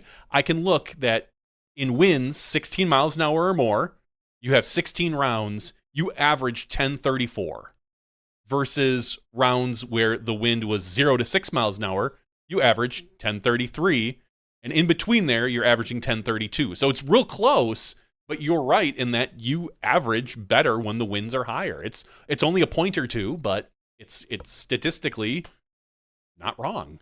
You're a slightly better player when the wind speeds are up. Yeah, I feel like some of those were probably like early career like rounds too that kind of like drug it down. They're all from DGPT events only. I only pull in really Yeah. DGPT stuff. So. Well, still, I feel like I don't know. I wasn't scoring as good, and it was windier earlier in my career. But who knows? We touched on this lightly, I think, over the weekend, but share it with everyone if there is such a thing as to what would a splurge, $12,500, second largest paycheck that will happen up into this point this season so far. I know there's diapers. I know there's a new house and therefore a mortgage payment and those things. Yeah, but a new house might also mean maybe some housework needs to be done. Yeah. So what is there any form of splurge? Do you pay somebody to cut the crust off your PB&Js instead of you having to do it? I don't know. Is there any splurge out there though with that big paycheck that you weren't necessarily counting on before the weekend? I paid to ship my trophy home. I don't know. Like that was, that was expensive. That was expensive. You couldn't, So you were just all out of like carry on room and everything else. Yep. So you had to ship it home. I did carry the fun one home though. I carried on the silver one, the silver cup one, the one that I actually lifted. But they give you another one, and I shipped that one home. It's like a glass one that says Des Moines or Discmania Challenge champion. You got there in one piece. We don't know yet. Hasn't arrived yet. So okay. Did you pay? Was the splurge the insurance on said trophy? Yeah, I actually did not do that. All right. Well, let's hope it shows up in one piece tomorrow or the next day. So, but no, like there's nothing like we can go as basic as like, well, I was thinking about a new pair of shoes and now I'm just going to go buy them. I mean, is there anything at all that outside of shipping? No, because, so anyway, I get shoes from Vessi. And so shout out to Vessi for that. So not shoes. I don't know. Might get myself a new basket. Mine's kind of like falling apart. So I've just been hitting it way too much, That's rough. I know. You're wearing it out, bro. Not the way you putt, bro. Yeah. Bro, the way you putt. I'm just joking. She's still in one piece. You barely scuff that thing. Yeah, no kidding. Putts come in like that is not true. Clouds. That is not true. That thing has a lot of wear and tear. No. I took the boys out to Texas Roadhouse after. Of course. That was good. That was a first event Ty and I ever stayed together was Des Moines 2023. Yes, 2023. And I told him, I said, if I win, we're going to get steak. And he was like, I'm in. I'm like, all right, cool. And whoever wins pays. And he's like, I'm in. And so I paid. And some weeks that would have been incredibly expensive with the amount of people that we stayed with. Yeah. But it would have been fun. It would have been worth it. So steak, got some good coffee, or I'm going to get coffee tomorrow actually. I think grind it at the grocery store himself. That's what he's doing. No, I have my own grinder. Thank you very much. Sorry. I'm a real coffee snob. Yeah, you are. The very first gift I ever got my wife was a coffee grinder, and it literally died a year ago. So we had it for almost 20 years. Wow. So I actually we do we do French presses. And I'm not that much of a coffee snob where I measure stuff out and weigh it. Mm-hmm. Actually, here's a funny story. Shout out to Adam Proctor because I stayed with him and his family at Idlewild one year with Ty and with Justin Rozak. And Justin and I like coffee. And up to that point, I had like milk and sugar in my coffee. And he's like, "Hey, if y'all like coffee, I'll make y'all some tomorrow." He weighs out the beans, all that stuff, gives it to me black. I'm like, "You have milk and sugar?" And he's like, "Yes, I do." I'm like, "Can I have some?" And he said, "You can. We will judge you, but you can." I said, "Hmm, great." And so from then on, I've started drinking black coffee or Wow. like cappuccinos. I'll do cappuccinos or cortados or whatever. So, Easily fails to peer pressure. Check. Yeah. Yeah. oh, Jeez. 100%. Yeah. Jeez, Yeah. Yeah. No, judgment for zone sure. here. Yeah. Okay. That's like if you Um, order your steak and you're like, "Oh, I'd like mine well done," and everyone looks at you like, "What?" There's a yeah. No, gasp. that's crazy. Yeah. See? No, medium at most, Oh yeah, barely. but medium rare Sure. most What- of the time. I say the same thing. I'll say this about steak as I do about Well, and Schleybox in the area so about you get, beer you know? and about anything else. What I find funny about that is how everyone else gives an F how somebody else eats, how Yeah. somebody else eats or drinks anything. Like for coming from like a beer culture, same thing. Like, oh my god, I don't believe you drink that stuff, whatever said beer is, or I don't believe how you eat your meat. Like, I think it's funny how people care so much about how you consume meat, but that's a whole nother story. Enjoy what you enjoy. Right. Right. Someone, I want to give you a platform for this real quick. Somebody after a post somewhere, the internet did the internet things and made some comment about because you shouted out your boys and girls and Eagles wings, and somebody wrote something like, does he know what they're all about or something like that? And I replied and said, I think he's been to like the conferences yearly, and he goes to the services and hangs out. Those are all, I'm pretty sure he knows what it's all about. So I guess my question to you is not to pass any judgment there at all, like he was. My question is, what does Eagles wings mean to you? And Yeah. So share that. yeah, sure. So I guess like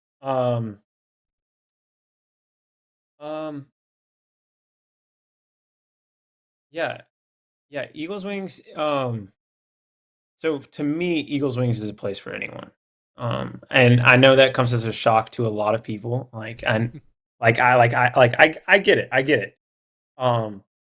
But to me, what it means is like community and family and belonging. And more than that, like we have again, this is just what I believe, but we have a higher purpose than just disc golf, right? So like kind of like what you were saying before about how I can stay so steady on the course. Somebody actually came up to me and asked me after my round, is like, "Evan, what does your faith mean?" Right? And I was like, "Well, my faith means like everything to me," right? And he was like, "No, no, no, no, no. Well, what does it mean? Like not just in the highs or the lows, but like what does it mean just like normally, right?" And I'm like, "Well, it means like to me it means the same thing, right? Because if you like, I mean, just like if you just look out in the world, it doesn't matter like who you are, right? You can see that there's like brokenness out there, and you can see that there's stuff going on that probably shouldn't be going on, right? But what my faith means is that or like I believe that there is somebody who doesn't change, right? There's somebody who has an intention, like even in the bad stuff, right? And has the ability to come into the bad stuff and like save us from it, right? And so like to me, like my faith is like even though I didn't deserve it, right? And even though I couldn't like earn it, like God made a way to where like I can now live like in such a way that like I can glorify him and praise him, right? And I know like a lot of people don't necessarily like hearing that, and like a lot of people like kind of like pass a judgment on it, but um like and like I get it. I get it. Like some of my best friends have had like a lot of like hurt from people who would claim that they're Christians. But if you look at like the life of Jesus in the Bible, like he didn't just go to, the people who were claiming to know what the scriptures said, right? But he went to the people who were outcast and lonely and broken and in need of healing, right? And in need of saving, right? He actually, like he said, like he didn't come for those who are healed, but he came for those who are sick, right? And so like that's to me, that's what Eagles Wings and like our like community is trying to represent. To where like we can be a place for anyone. And like this year we've been doing like kind of like community groups together or like small groups together, which has been great because like in those small groups like you can really like do life together with people, right? Because like how many like times can you have like a deep conversation on like during like a practice round, right? But like a lot of times like those small groups like bring out like the hurt and the struggles in people's lives, and like a lot of people look to the Bible for like wisdom, right? But the Bible is also like history and provides a path forward, and like Jesus even warns about the Bible like being just used for wisdom. And so uh like I think C.S. Lewis had a quote. If you haven't read any C.S. Lewis, by the way, you should definitely read some C.S. Lewis. But C.S. Lewis had a quote where it's like, if Jesus isn't who he says he is, then it doesn't matter. Nothing matters, right? But if he is who he says he is, then it is of every importance, right? And so, like, that's why, like, it's so important to all the guys in Eagles Wings to represent not only Eagles Wings, but to represent Christ well, because we really believe that, like, representing Christ well is of every importance, right? Um, and I know like a lot of people like scoff at that or laugh at that, but at the end of the day, like that's what we're about. And just like Jesus was went and did his ministry to anyone, any place, and healed the broken, healed the sick, all that stuff. Like that's what Eagles Wings, and that's what we want to represent. Okay. I appreciate you sharing. As you said, there's certainly a lot of people that have both a favorable and unfavorable viewpoint of Yeah, obviously just religion in general. I think you could sure, insert just about any religion, for and sure. as the prevalence that has grown, or you guys continue to grow in terms of just your numbers and then your representation within Eagles Wings, as you just said, it gets sometimes met with excitement and open arms, and it's also met with scoff and criticism and disbelief and everything else, and everywhere in between. I'm not about to tell anyone how to do anything or to Sure. live in any given particular way. No, that's my job on the podcast. Yeah, that's Johnny V's job. But I really did want to, and I maybe normally wouldn't have asked, because obviously we have a ton of players that I think represent Eagles Wings that I haven't necessarily asked before, but it was just that comment that came in Yeah, particular. I saw that where, comment too. yeah, I where saw someone that said, comment too. does he know what they're all about? And maybe he was being facetious, or maybe he was just trying to make his particular point, which he was clearly. But I wanted to give you personally a chance to answer that and to share. So I very much appreciate it. And Yeah, as thank you you, already Terry. know, I plenty appreciate of it. people will agree and nod, and plenty of people will disagree and shake their head the other way. Whatever the case might be, it is what it is. But I wanted to hear from you as to what your Yeah, viewpoint and I'll explanation. So I say this appreciate it. too is just to kind of put a bow on it, I guess, is like if we believe this and didn't share it, right?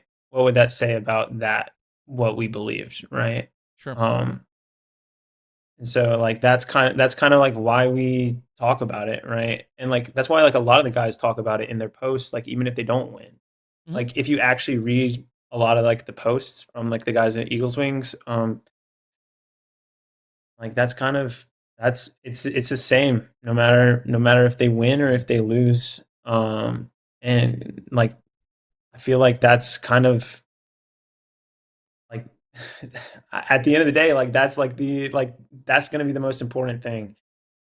Even over like the tournaments that we win, or even over the like how many successes or whatever, right? Like I know Luke just won Ledgestone, so like what like I think like people in like the group chat were like Eagles Wings is keep it going like the entire year or whatever, right? And so it's like all right guys, let's maybe I don't know, but okay, it's like but I mean I don't know, like if we didn't tell people about it and we didn't invite people, I feel like that would say more about how we actually believed than um like us telling people. Yeah.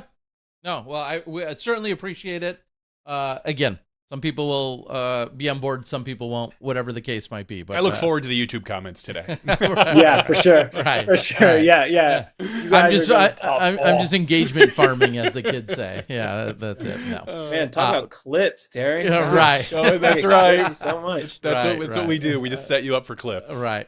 All right. So looking ahead, I mean, your year, I know you were talking about only, getting the silver pass and what you're going to be at, and then, very selectively choosing what you're going to do. I mean, he just locked himself into the tour finale. Yeah. A win locks you into the tour championship, which is incredible. Championship, whatever. Yeah. Worlds. What about a USDGC? Are you, forgive me for not knowing, are you qualified? Does USDGC on your radar? What does this all mean? I'm qualified for USDGC. Yeah.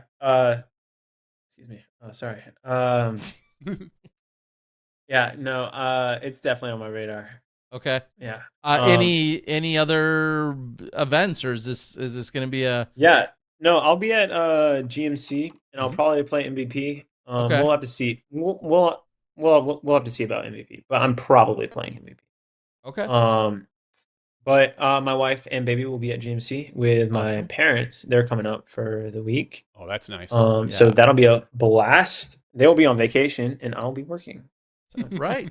And you won't be staying at somebody's house that Silas knows and getting almost killed, or you won't be having that experience. No, I will not. Okay, good. Yeah. That was a fun time. Yes, thank you for that. Thank you for that story as well. It was no it was incredible. Anything else that we need to know before we let you go tonight? We'll give you your room for the shout outs and the props, but any other stories that you want us to clip? I'm sure you've talked about this on other places. You're classically trained opera singer. Yep. Well, I would just say classical voice, but people don't know what that is. So I just say classical opera, and then they're like, "Oh, wow, that's crazy." So yeah, no. Is there a world that ever becomes a if disc golf got wiped off the face of the earth tomorrow? Yeah. Is that something you would lean into? Yeah, sure. I mean, maybe. We would see. So I lead worship for Eagles Wings, but like that's about like the extent of my musical performing right now. Okay. It's not even a word. That's the extent of my musical expertise being used right now. So you're not belting out songs in the car with the other guys on the way to the chorus? No, I am for sure. Yeah, Good. Yeah. No, Good. I just sang "Fast Car" by was it Luke Tracy? Combs? Please. His cover of it. I was going to Chapman. say Tracy Chapman. Come on. Yeah, Kids. his cover of it. Okay. Also, that was the song that like Ty, Silas, and I would ride to in Vermont during Worlds. Oh, jeez. Drawing it all together, Terry. Yeah. you go. Okay. Yeah. You guys always getting killed. Yeah. Okay. I'm old. I saw Tracy Chapman perform that live. See, so there you go. Yeah. Let's see. Any other funny stories? No, I don't know. I can't really. I told you that one about that place Right. and that time. Um, no, no. You All stayed right. true. You stayed true throughout the weekend. Maybe I'll finish with that. I asked you after round one, like, "Hey, what in the world did you eat?" And how did that round go so good? You told me PB&J. PB&J. You ran it back Saturday, and then Sunday. Even though we were delayed, I run into you, sitting at the Eating picnic PB&J. bench, Yep. and Yeah. with Where? extra jelly. Yeah, And then, yeah. yeah, Probably had too much jelly on that. uh, Just being honest. hence the Yeah, bogey that on was hole probably a one. blunder on my part. I Yeah. But like, here's the thing: you put the jelly in the middle, and then all of it oozes out, and so you're just left with a peanut butter sandwich. And like, who really wants to eat a peanut butter sandwich? Not very many people. Unless Okay, you get a big glass of milk, maybe. I But would. yeah, sure, sure. Or like a banana or like something like that, or like a peanut butter and banana honey, like on that. Mhm. Actually, side note, I had a tropical smoothie the other day. They gave me a free wrap or a free um like sandwich or whatever. It was granola, honey, bananas, and peanut butter in it. I was like, dang. there's no way this can be like good because it was like lunchtime. I was like, I just kind of want like food, right? Or like at least a smoothie. I went in to get a smoothie, because that's what you do at tropical smoothie. Right. Anyway, Checks. it was great. It was so good. I Okay. would go back and get another one if it wasn't like $7. Right. And it's like I feel like I can make that for like two at my Yeah. house. Yeah. But You got to win another very good, DMC to buy another one of those. Right. probably. Yeah, yeah. I would have to. Or Worlds or Yes. USGC or GMC or the If Tour Championship would be nice. Yeah. Let me Okay. just say that for Terry the can for Terry the can dive fun. vouch that I'm a PB&J guy, but my PB&J is in one container. It's the goober. Yeah. You don't You're have a to goober. you don't have to refrigerate it. It's got peanut butter and jelly right in it. You just Mm. right on your thing. Yeah. I'm a simple man with simple pleasures. 0 out of 10 There recommend. you go. All right, here's my final question then for you before we get too far off the rails again. If you could just have any non-endemic, any non-disc golf sponsor just like call you up tomorrow morning and be like, "Hey, we've got an offer for you." Who would be on the other line, and what would they be offering you? What would excite you the most in terms of a non-disc golfer a non-disc golf Oh company? And you gosh. can't say Exxon with a gas card because that's too boring. So No. outside of a gas Uh, card, okay. what Uh, sponsor would you be like, yes? Gosh, that's a great question. Um, golly. Um, yeah. My wife just texted me, and she's totally right. Um, Life, the chocolate milk. Oh. Oh my goodness, so good, so good. Look, no. You guys don't understand. We play practice rounds like Ricky and AB. They'll play for like money. They'll play for like $50 or $25 or Mm-hmm. whatever. I don't know. I don't know. I'm not rich enough to play those practice rounds. No. Okay. I've heard legends of Josh Anton playing practice rounds. Okay, I'm Like sure a everybody grand. has. Yeah, yeah. Yeah. There's Yeah, yeah. insane. Life is our reward. Okay, and it's whoever wins. The loser has to go to the store and get it for them. They don't just like Oh, Venmo. They don't just PayPal. You have to no. go and get it, hmm bring it back. We used to do like Arizona teas, Mm-hmm. and then those got like expensive, and like people were like, they aren't that good. And so we started doing Fairlifes, and those have been hitting the spot. Yeah. Okay. You Eagles wings folks are a little wild. Now I see what you They guys have are like doing. 30 grams of protein. They have 30 grams of protein in like one serving or something like that, or like 20 Yeah. grams. It's something Wow. insane. Okay? It's fantastic. They are so good. They're so I stayed at an Airbnb. I probably shouldn't be telling you this. I stayed at an Airbnb with one, two, three, four, five other people. Mm-hmm. me and Gracie, my wife, we had one Fairlife in the fridge. There were 8 other Fairlifes. Other Fairlifes. 8 on Monday. This isn't throughout the week. This isn't like, oh, I almost drunk this one because it was the entire wall of the fridge, like where you're supposed to put like the like whatever drinks you're drinking. Mm-hmm. It was insane. And that's when I was like, Fairlife is that good. Okay. It is. There's your I've never had one. I'll admit, I have never had one, and I think tomorrow. Yeah. I think tomorrow, on my way to Minnesota to get ready for this weekend, I will have to stop and get one and try it because I haven't yet. Yeah, I do. You can't. So the single servings, they're fine, but they aren't the best. Okay, because I see 52 ounces. Yeah, that's fine. Okay, 32. That'll do. There's a 52 ouncer on well, I'm just googling. I think I had a 32 this past week. So okay. I'm a big. I had chocolate milk this morning. Walmart was actually running a what is it? Drop back. Okay. What did they run? Like the where they rollback. Their rollback. A rollback or like a rollback of Fairlifes. And so I picked myself up one. I was like, man, this is awesome. Nailed it. All right. Living life to the extreme. Yeah, this is great. Yeah, pretty much. Yeah. We were high rollers this week. Okay? Yeah. I bought a Fairlife. Ballers. And then we actually took out the guys to get steak, and so that was expensive. Yeah. Did you think about smuggling some Fairlife in and be like, "Hey, here's our celebratory drink"?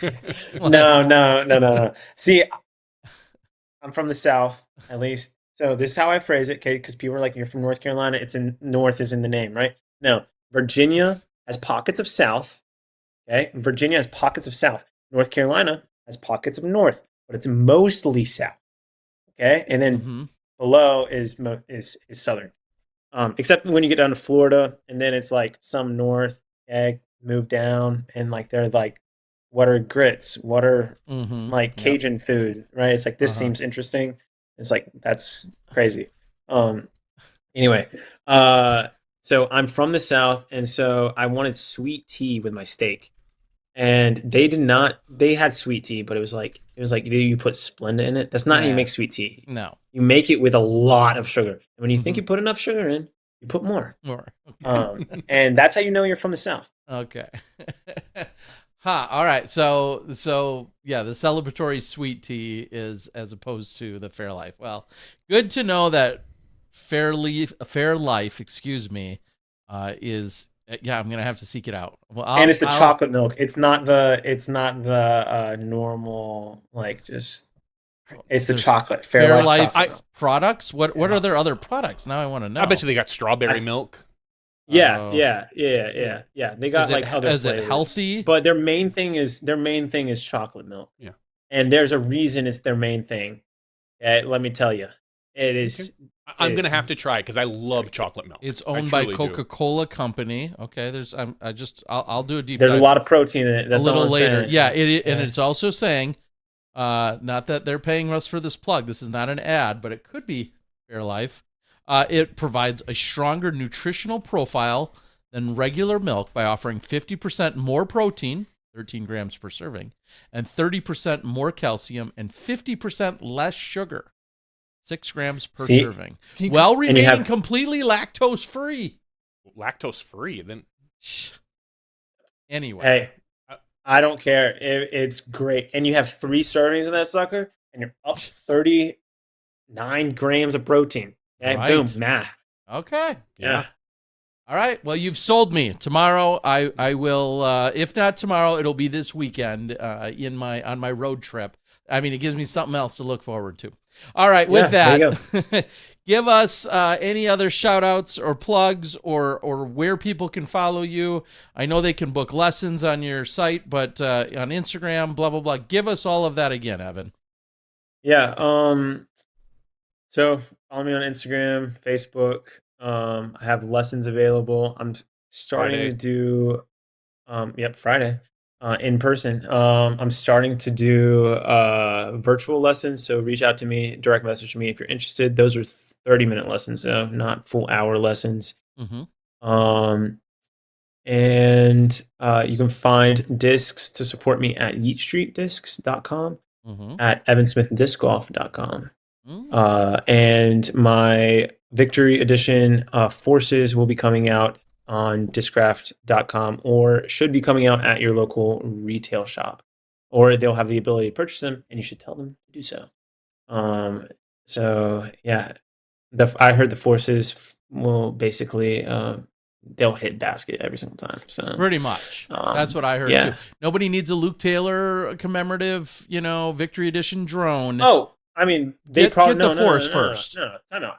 Wait, time out. No, they probably need both. Okay, yeah. I mean, look, There's approach 5 forces to every one drive drone. with a Force, obviously. Okay, your Force is going to be your starter. Yeah, right. Okay? And then you're going to get the drone, be able to throw that wherever you want it to, right? Or you use the drone for water carries. I mean, because if you lose it? Yeah.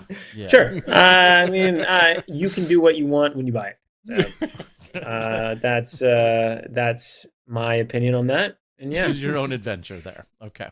Well, Evan, honestly, it's been such a pleasure to get to know you even better tonight, but it was an awesome performance. It was so fun to watch this weekend. I always feel honored, not only just to be at events to see this next generation of talent, but to be there, to be present, to watch people like yourself, like Luke Taylor, to watch Ezra a year ago take this down, to watch Missy Gannon pick up her win there, Cadence Burge. Clearly this event has been breeding a lot of the first-time winners, and they're all exciting, and it's awesome to watch, and we're looking forward to whenever time and family commitments allow. We're looking forward to seeing you back out on the course, and maybe we'll be having a similar conversation a month from now when you become a one-time world champ.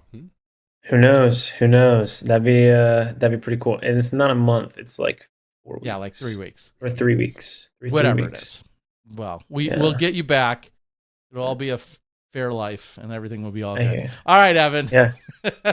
Yeah. Thank you, Terry. so much. Terry, if I win Worlds, you better bring me a fair life on the green. Okay. I'm gonna be dumping it on you. Like I would like the champagne instead will be all fair life. It's like I'll like probably the have indie. passed out at that point. Like I'll probably just be like in awe and just like on my back probably. Yeah. So much fair. Yeah, I don't know.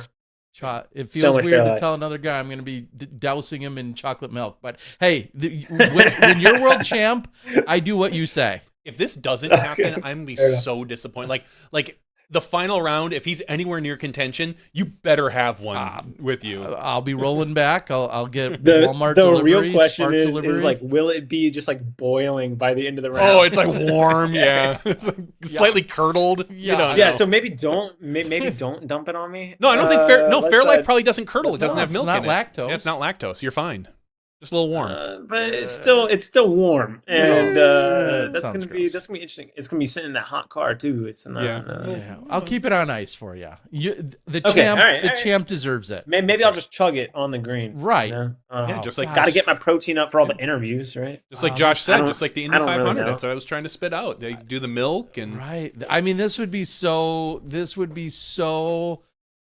much foreshadowing. I mean, if we have this clip and you win Worlds, and I can't wait. I can't wait. All right, Evan. Thank you. Let's not get ahead of ourselves, okay? Let's not get ahead of ourselves. Best of luck to you and your wife Gracie on the dozens of diapers between now and on the Worlds. sleep schedule and everything goes that goes along with a 2.5-month-old. So Thank you. best of luck to you guys. Thank you for joining us tonight. Thank you. All right. Have a good one, guys. See ya. thanks. Have a great night. Bye-bye. All the things we learned tonight. He's amazing. Fair life. Yeah.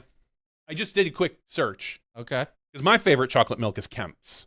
It's a local. Yeah, I mean, Yeah. tell me you're Wisconsin. Without saying you're. Yeah, Yeah, right. I know. Right. And it says here the difference between the two of them is more or less protein versus sugar.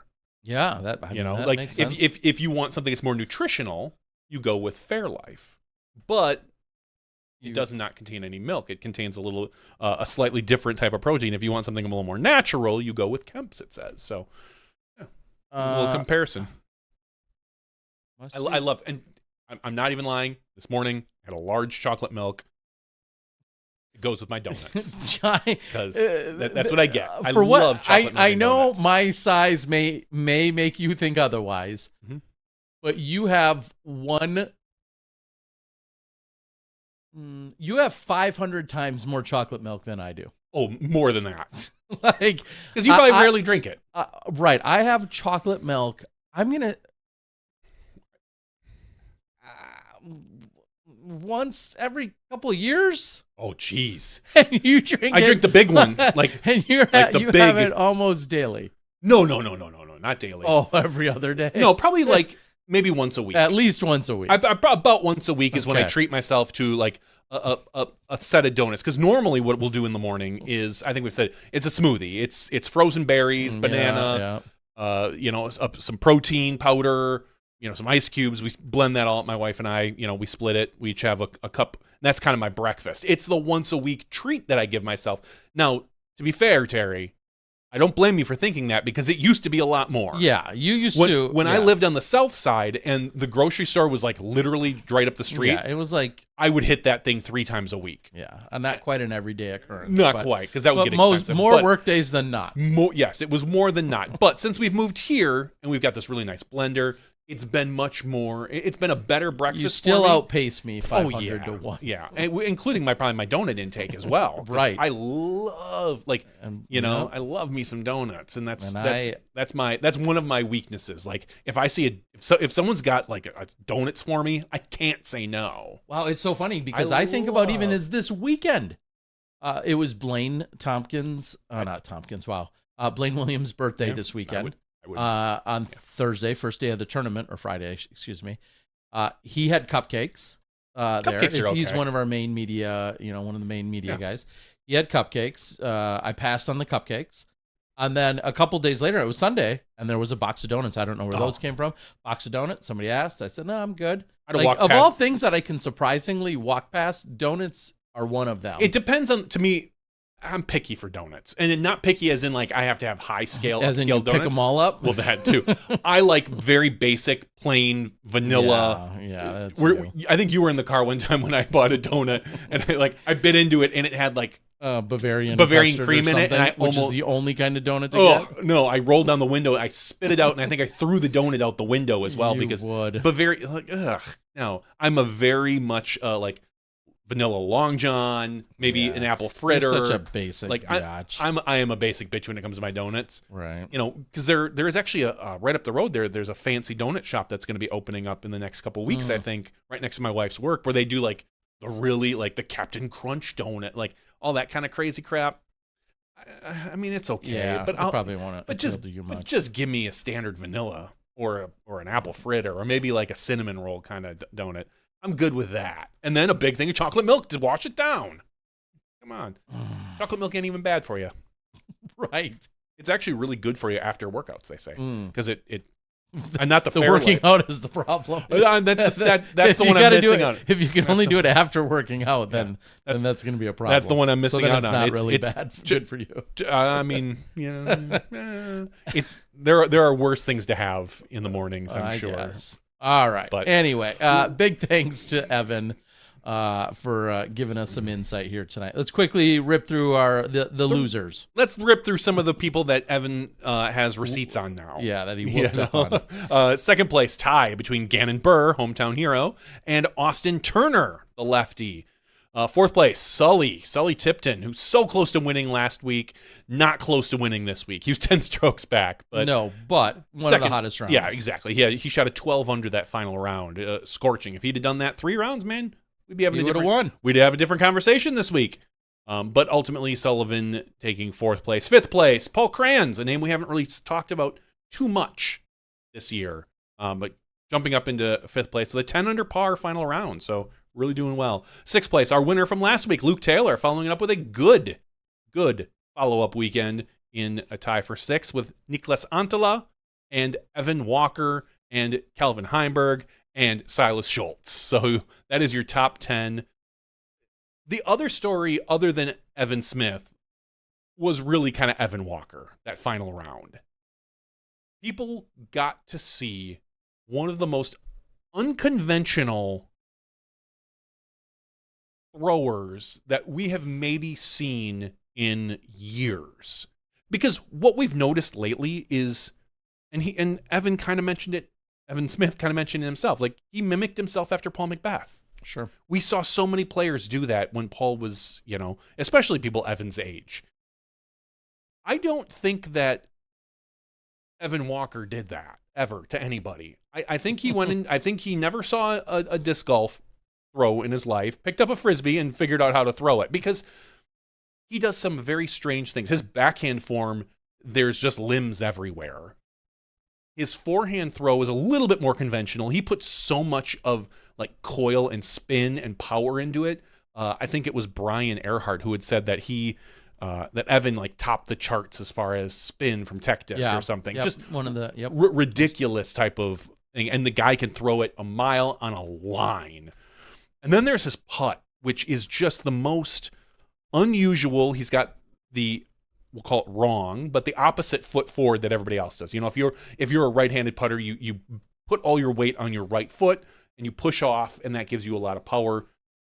He does it backwards. He has his left foot forward, and he comes down. He kind of has a weird straddle. He swipes it between his legs like a marweed, and he's got just a little hitch in it that stops and then jams the putt. I don't know what to say other than it's working because he shot only a 5 under that round, but tied for 6th place, and amazing. Just it was fun to watch him throw because it was different.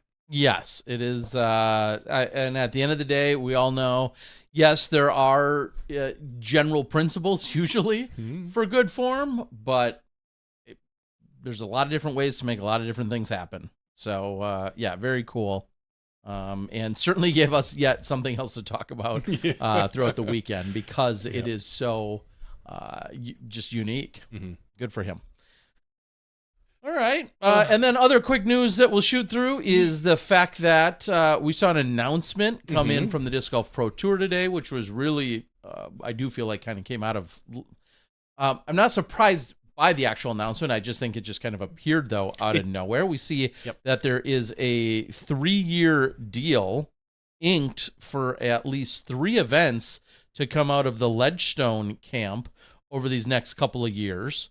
And basically, they just locked in saying, hey, we're going to have Ledgestone for a couple more years for sure. We're going to have D-Glow for a couple more years for sure. And we're going to have Supreme Flight Open for a couple more years. So, and then even going as far as then specifically naming the 2027 dates for those 3 events. And I think the big takeaway that you and I were talking and that the whole world, can then see is if Supreme Flight's opening it, which it seems as they are. They said they were. As Supreme Flight opens the season next year, it's opening about 2 weeks later than what we've seen in the last few years. So everything is, it feels like at this point, going to be pushed back at least 2 weeks. Because it does say here, the quote, the 2027 season will feature a new and refreshed schedule cadence, with the DGBT adjusting dates throughout the calendar in coordination with local organizers to create new opportunities for events, players, and fans. The season will begin and end slightly later than in previous years. Right. So it's going to go later. And I think you can just speculate and project. I don't think USDGC is moving. They've kind of had that week forever. Now, anything can happen, but it really feels like that Winthrop and them have this agreement. It works out as far as sporting events, all those other things. That October 6th-ish week to the 13th, whatever that might be, the kind of the first full week in October, we'll say, really tends to be USDGC. And if everything's pushed back, the Pro Tour finale was always a week or 2 after that. Right.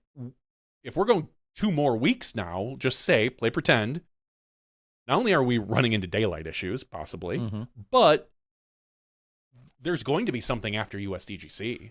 Right. And not because you can't just have the players sit around for a month. Right. And not only maybe not as much daylight simply because at that point we're looking at such reduced fields. Correct. But daylight is a legitimate concern. But then also you're also going to likely be limiting your actual locations in that, we're not going to hang back out in Vermont, come mid to late October where there's I wish they would. A chance of snow or 40-degree morning or 40-degree days every day. So, I mean, that's going to then mean something maybe in Georgia, Alabama, Florida, Carolinas, somewhere, Florida, any of those. Depending on the break, I'm not saying this would happen, but depending on the break, and if it was just a matter of only 40-some people at a finale, maybe that could actually go back out even west, or could be in Texas. I don't think that's going to happen. I'm just saying, in theory, it could be just about anywhere if you're expecting most of the people, it wouldn't be impractical for some of these people to fly to them. Yeah, but or just remember, just because there's nothing that says we have to stop in that area, because plenty of people at the end of that have to dissipate anyway. So in theory, it could be back over in Texas. Could it be? You could end the we're tour in Las Vegas for. They've moved to November, so no. I mean that's a really good point, because I don't think that's happening. But. I don't think it is either. But in theory, things could happen, because we're gonna again. This is an assumption. USDGC is a kind of an anchor, right? A rock at that place. A Rock Hill. ROC, I know, our Rock Hill too. In that early October, so you could see the tour start to swing out back west slowly for the next month. My guess is that you're going to see the playoff events move, because smaller fields, rather than doing GMC and MVP before USDGC, maybe one of them, or another playoff event, whatever that is, moves to after USDGC. So you have USDGC, the final Pro Tour playoff event, and then maybe a week break, and then the finale. Something along those lines. Yeah, and we've also seen on that the entire eastern swing, so to speak, we've seen a lot of integration with Lynchburg. Yeah. Being a potential place as well. Charlotte, which used Lynchburg to host has a major coming up. Well, in that's 2 what I'm just saying, too, though, is like 3. thinking about Lynchburg, in theory could be somewhere in that mix, considering they're hosting majors anyway. So, and you got a couple of good courses over there that could be in some kind of rotation. So I don't know. We don't really know. It's all specific speculation. Details as to what will for sure happen. The Pro Tour did say they will be announcing more of the tour in the upcoming weeks. I'm going to say this. Pro Tour, I know some of you guys listen. Off and on. I'm done with the fucking pop-up on your website. Get rid of it. Because even if I was signed up for this, it's still asking me to sign up over and over. And when I scroll on your site and suddenly it shows up every single time, it just annoys me. Get rid of it already. I wonder, well, because I've said no thanks to this thing maybe 57 times. And I wonder, I hate it. I'm done with it. Do you get the newsletter? You probably do. I got one today. But there's no chance, unless you're signed into the thing. There's no way for it to know that you're. I was just gonna say a done. Get rid of something. It. I love you, Pro Tour, but that's annoying as hell. Yeah. As it just popped up on me, which is why I got a little heated about it. Anyway, the Pro Tour said they're gonna be announcing more of their schedule in the next couple weeks. So I'm excited. I'm excited to see what the events come and what we're gonna see. I hope a pop-up pops up to tell you what it is. I hope it does. Jeez. I hope their website is just nothing but pop-ups. God. But if this continues, where the start of the tour is later in the season, we might see some sort of content from other areas of the world in the off-season. We've talked about an Asia tour. We've talked about the tour down under. Sure. These are things that could suddenly be a thing if you have players now that aren't trying to leave the end of the tour and then rush back to get to Florida. If you can finish up whatever other Southeast Asian tour or whatever, wherever the tour is, and then go to home for a week or two and then go to Florida, we could see some potential action there. Yeah. And I think there's some of those things that are in limbo, and or the real question that will burn for a number of years now is, who's most interested in those other tours and opportunities? Because your second tier player usually, right? You're not necessarily getting the top players on the planet that want, because let's face it, you've been on tour, you're grinding, you've been there for a few years, and you're established. You probably want a few weeks or a few months off. And I clearly, as being part of the Asia tour myself, I'm all about getting more and more people to come. But I also understand the reality of, like, some of these top tier players just absolutely want and need some time off. So we'll see if that, becomes a secondary result or not. As these other tours are offered, do they get integrated? Who knows? I wouldn't say integrated. Well, yeah, or do they gain in popularity? I don't know. I could see some players, like, again, Goose, Ezra, Aderhold, like, sure. just your players that maybe don't have the huge contracts, that just want to keep them kind of going, and I don't want to say need the money, but like to go overseas and play for a few grand every week. Right. Nothing wrong with that. And I think we will see a slight increase in that over the next few years if this type of schedule stays similar to what it is. But yeah, we'll see. We'll see. It's, can only hope that we get more disc golf. Love it. Quick side note. Well, it's not really a side note as much as I just said to Evan, I'll be heading over toward the preserve area tomorrow. I may make it all the way there. I may not. But Thursday, I'm leaving tomorrow because Thursday at noon is when we're going to have a press conference of sorts. I'm not sure. I haven't looked at the exact lineup of who we're talking to. What I'll say to that, though, is, and then after that, they're doing a pro-am, and that's why the press conference is going to be at noon. And then, of course, Friday, Saturday, Sunday for the full tournament. I am hoping that, I think like the rest of the world, not only will we see stellar play, I hope and assume we're going to see just a touch of extra fun. I think it'll still be serious. Do not get me wrong. This is not an exhibition. They haven't. There's still points and there's still money. But there's still money. Have they announced what the points are? They're half, yeah, I right? think they're half of what. What I think they're doing is, I'll just make up a number. If you used to get 100 points for first and 95 for second, the winners will get 97.5 points. So they're adding. They'll split them. I think that's what I saw somewhere. I'll confirm that before I do the press conference, probably. But sure, who cares? Okay. I thought it was maybe you get, like, that this isn't the same weight, that you get half. Like, each player, the winning team would get 50 points. Oh, that I was under the impression. I'll look. Yeah, I'll get it figured out. We'll figure that out. That's your job, literally. Either way, there's points on the line, and there's clearly going to be money on the line. And I also am excited for the big shots and for the fun that is already the preserve. Everybody talks about how the preserve is already like one of their most chill, laid back, just atmospheres of the entire, tubing on the Mississippi and doing all these other things, and just like what the preserve has to offer. I think we're going to get that, and I think we're going to hopefully get just a slightly more upbeat vibe. Not that people aren't there for business, because they are, and I get that. I don't know. I don't see it. You don't think so? I don't see it. I just think that once the players get on the course and there's money and points involved, business. Because unless you're directed, because I don't think the players will do it naturally.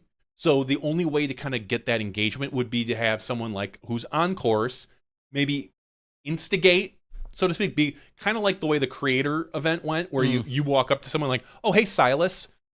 Well, your partner threw it into the first tree available. Good thing you were here to cover for him. Right. And things like that while you're walking. I just don't see that as the vibe here. I wish it was.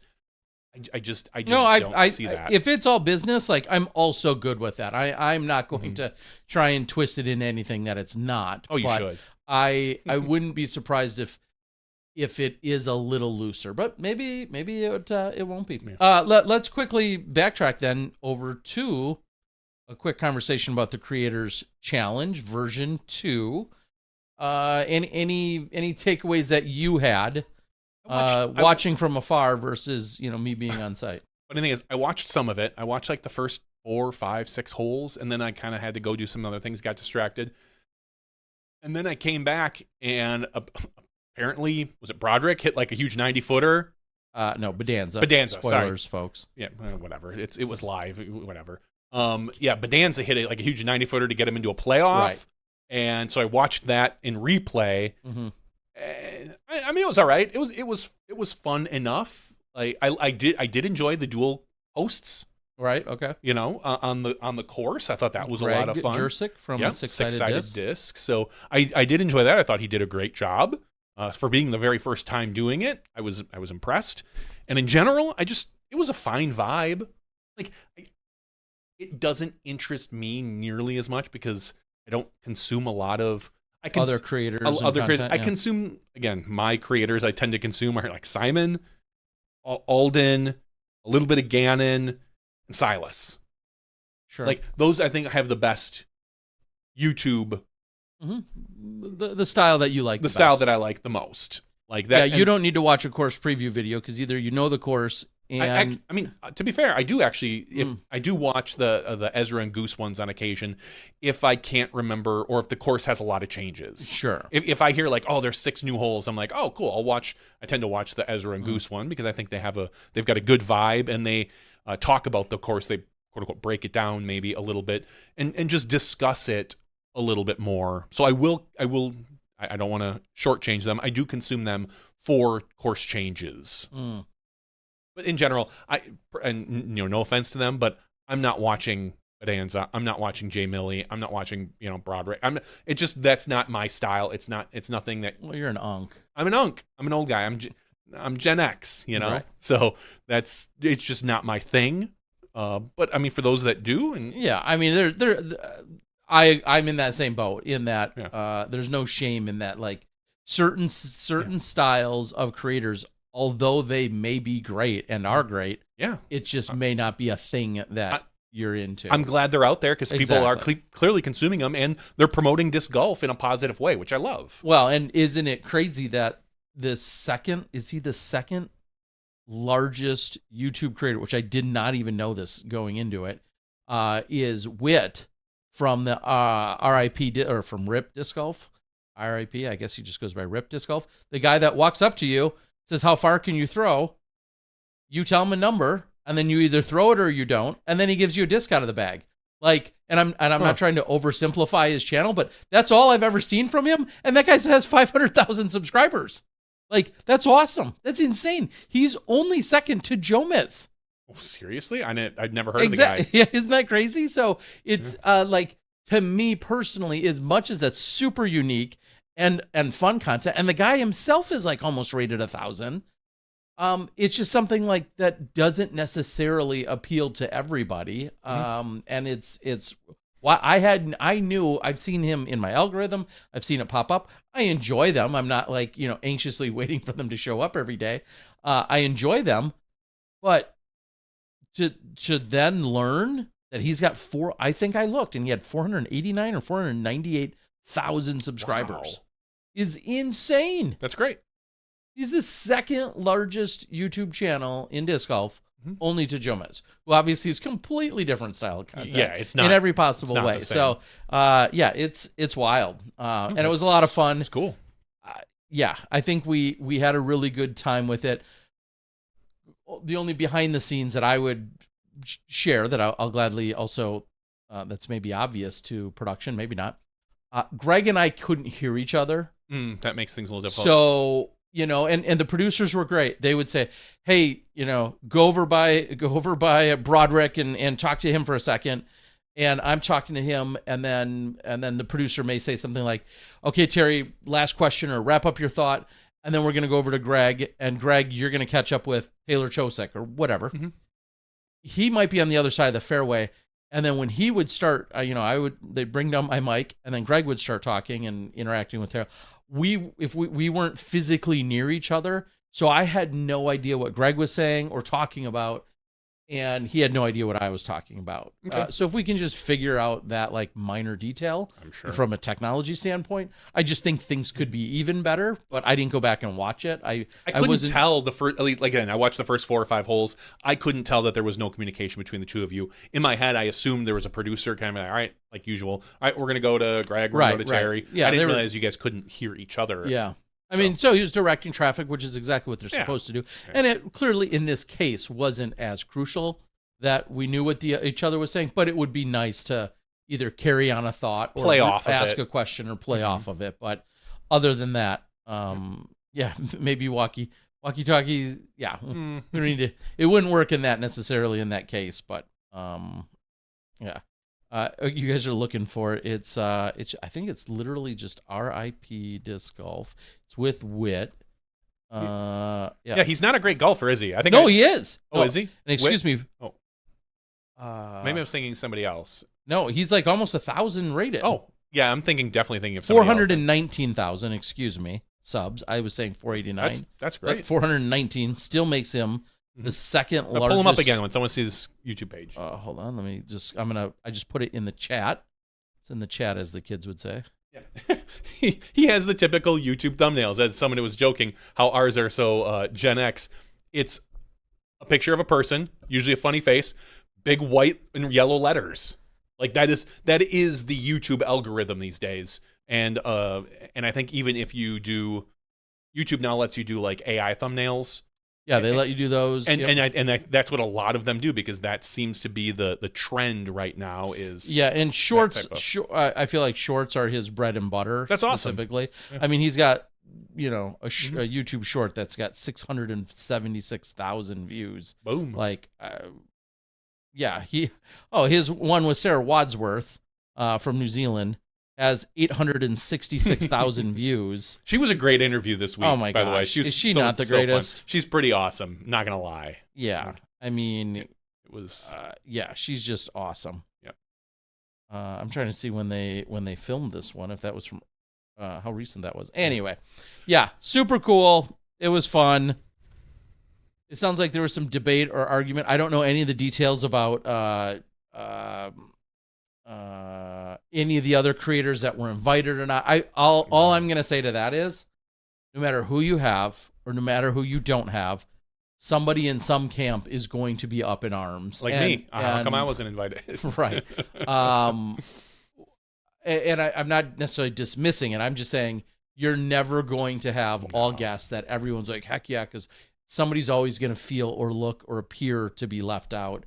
So I don't even know all of the drama about somebody was invited or not and whatever. They'll do it year after year. Eventually, everyone will get a churn kind of thing, maybe. right? I will say, assuming you're not a D-bag. I do feel as if the 8 teams on one card, as logistically as that was created to do, felt a little sluggish. Well, it's just time-wise, and especially when you're starting on a par 4 on hole 1, it moved. As fun as it was, it felt like it moved slowly. The disconnect that I feel like I had was the FPO card. Sure, because they were on another tee. Because a lot of times they were going on another tee, so it's like everyone's throwing, and then all right, like, oh, stop. Yep, and now we're just gonna walk up there, and then they're gonna throw. Like, I just felt there was a little disconnect there as far as production wise, and I understand like Taylor saying, no, I need this practice. I want to shoot my tees. I don't want to shoot the long tees, even though I could. I completely get where she's coming from there. That was the only kind of disconnect that I really felt like, because you walk off the tee and the first thing you're doing is you're interviewing an MPO player or a creator or whoever. And then suddenly it's like, oh, wait, the women have to stop here and throw. And, it wasn't so bad on hole 5 because it's so close, I feel like. Right. But I could see some of the other holes. Do you think if we had 2 FPO teams, it would have helped kind of even it out? I do. I think that would help out a little bit more. And I'm not here like, oh, we need to have more FPO representation in this. That isn't the point of this. To me, it just logistically... to have one team. To have 2 teams would I feel like the flow might be a little bit better, right? Because you have more people from that tee, or something like that. But nonetheless, I'm sure they'll take some feedback from this weekend, and we'll have some other iteration for it. Now, will it all the way, take all the way till next year? I don't know. Is there room to do this? No. Is there room to do this before some other event like a Maple Hill? Could it happen the day before Maple Hill happens? I mean, anything could happen, but I don't think it should or will. Okay, you like it. You like the scarcity of it. I think you do it once a year. Okay. Just much like the doubles, much like a match play. Yeah, you don't like fun. I get it. Our primary focus, and not that we can't have multiple focuses, but is the disc golf tour. And I think the more you go away from it with all these other little kind of side games, side quests, the kids say, side quests, that if you did 3 or 4 of these, I think you're just diluting this particular thing. I don't care so much about the tour. You're diluting this. Okay. Like if you want this to be something fun and special, you don't overdo it. You get them together once. And because I feel like we saw what happened at the match play last year, the year before, when they tried to do it over 6 weeks. Yeah, the match play last year. It was last year. I Which couldn't remember. now It was last dead year already. Yeah, like I think not only did they have bad luck with weather, but I feel like you ruin the specialness of it. I think if you were to have a match play weekend, that's awesome, like they did a couple years ago in Colorado, and we're own one. I think that is a little bit cooler, where it's like, cool, we're all getting together, we're going to do this cool match play thing. It's not going to be this weird drawn out, oh, you're here this week, but this person's not here, and they travel, and logistics are a nightmare. F all that. Pound it into one weekend and have some fun with it there. Okay. That's my personal take. Now, if we come up with something cool and new, something other than a creator's challenge, a corporate challenge, I don't know what you come up with, but that could be another fun side game. I'm okay with a lot of side games. They have to be unique. I don't want to see the same one over more than once, probably. Okay. Like, again, if we did another doubles event, but it was mixed doubles, that's awesome. And I know that Worlds does that for that, but if we had a Pro Tour mixed doubles event, that could be cool. And I'm just making this up as we go, and it's not a unique idea, but we rarely have those. Would, at the right event, and assuming it's the day before, similar to this, what about a 9-hole ball golf, disc golf challenge that's with a limited amount of teams? And I'm thinking like maybe only 2 or 4 teams as opposed to the 8 teams we just had. Maybe. I think the logistics of just that because we have a couple of like actual good golfers. But that's the problem. We only have a couple. Well, and that's what I'm saying. That's why we lean into the rarity. I mean, there are literally just a handful that are seemingly decent. I don't think there's enough. I mean, other than maybe a one-off event, 1 year, maybe if you hit the right short 9-hole course that's easy to film. I just feel, I know it sounds silly, but I think of the logistics of, cool, you've got a cameraman behind, you've got someone on the green that now maybe going to get hit with a ball because our golfers aren't that good.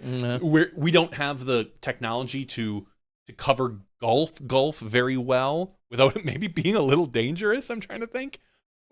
Okay. But I'm just trying to think, where do you stand for the quote-unquote catch cam? Even if you stand way off to the right, way off to the left. Obviously following a golf ball is much more difficult than following a disc, especially when they're not pros and they could be going literally anywhere. Anyway, just a random. It's a cool idea. I just don't think there's enough players that qualify for both of them. Without maybe it's just 4 of them. A one-off thing. Yeah. That you don't do another, or maybe you do it every 2 to 3 years. Maybe, I don't know.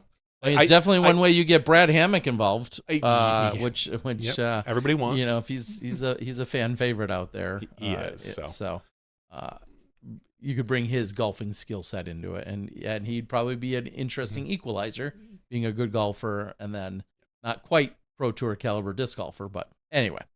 All right, we're gonna quickly talk before we cut out here about the only other thing that's going on right now. Right. And when I say only other thing, it's a major. Love it. Best of luck to them. That's right. The 2026 PDGA Amateur Disc Golf World Championships. This has MA1 and FA1 going on right now. Your current leader is also your highest rated player, who's rated 1010. Convenient. Yeah. Sam Getch, I think is how. Where's Sam out of? Sam is out of Auburn, Virginia. Or Ashburn. Does it say Ashburn? It did say Ashburn. Okay. Ashburn, Virginia. So he is leading at 10 under par, tied with Maxwell Zelonka out of New York. Okay. So right now they're at 10 under par. There's 2 9 under pars, 2 7 under par. I'm sorry, 3 7 under pars, a couple 6 under pars. Only one round we've got in the books right now. So anything can happen. You would have to guess at the highest rated player currently in the lead. He probably is your current favorite. We do have Noah Fail, who's also 10-10 at 7 under par. And then Austin Yoder, who's 1,004 at 7 under. So where's Austin out of? Why do I know that name? We've said it before. He's out of Ohio. Yeah, okay. We've said him the name. and Noah have maybe both played in Pro Tour events. I'm guessing that's Yeah, why I believe I so. recognize the names So anyway, or something. early happenings. We'll follow up next week with our new major champions. That's MA1. Real quick, we'll go down to FA1. As we scroll down, Am World's taking place in Buffalo, New York area. 283 MA1 players. Woo! And then almost 60 FA1 60 players. FA1. Right now, leading FA1 is Robin Eng and Ellen Dixon. No, just Robin's leading Robin's outright. by one. Yeah, the red font against the light blue always gets me. I wish it was bold. You are Unk. Yes, I'm Robin a little Unk, I'm not gonna leading at 6 under, as you were just saying. Ellen Dixon tied with Taylor Sullivan, just one behind, and then Marina Belushkin and Jennifer Kane and Alyssa Saunders are sitting in a tie for 4th. So best of luck to all of those competitors. The highest rated FA1 is quite a few strokes behind at +4. So 10 off the pace. 10 off the pace. So keep an eye out for that. That at any point, if you're the highest rated, it's probably for a reason. So she's going to have a small mountain to climb to come back over the next 4 rounds. Yeah. Yep. They've got a finals. So yeah. Okay. A lot of fun. Yes. Best of luck to everyone competing out there in Buffalo. And a whole other side story was that I was talking to somebody this weekend from that area, and just incredibly disappointed in myself that after 35 years in disc golf, I have yet to really be anywhere in New York for disc golf. And I know it's not like the hotbed that a lot of our other states are, but used to be popular, like Rochester. Yeah, and Rochester, of course, have the flying discs, which that particular year I just wasn't involved with that Silver Series for a year or two. Chai Lai and the rest of the area over there, hosting the Pro Worlds and some other Am Worlds in years past. So just a lot of the areas out there that I just personally haven't been part of, and I wish it didn't conflict, because otherwise I'd gladly be out there this week as well. But I will be off to Minnesota, so.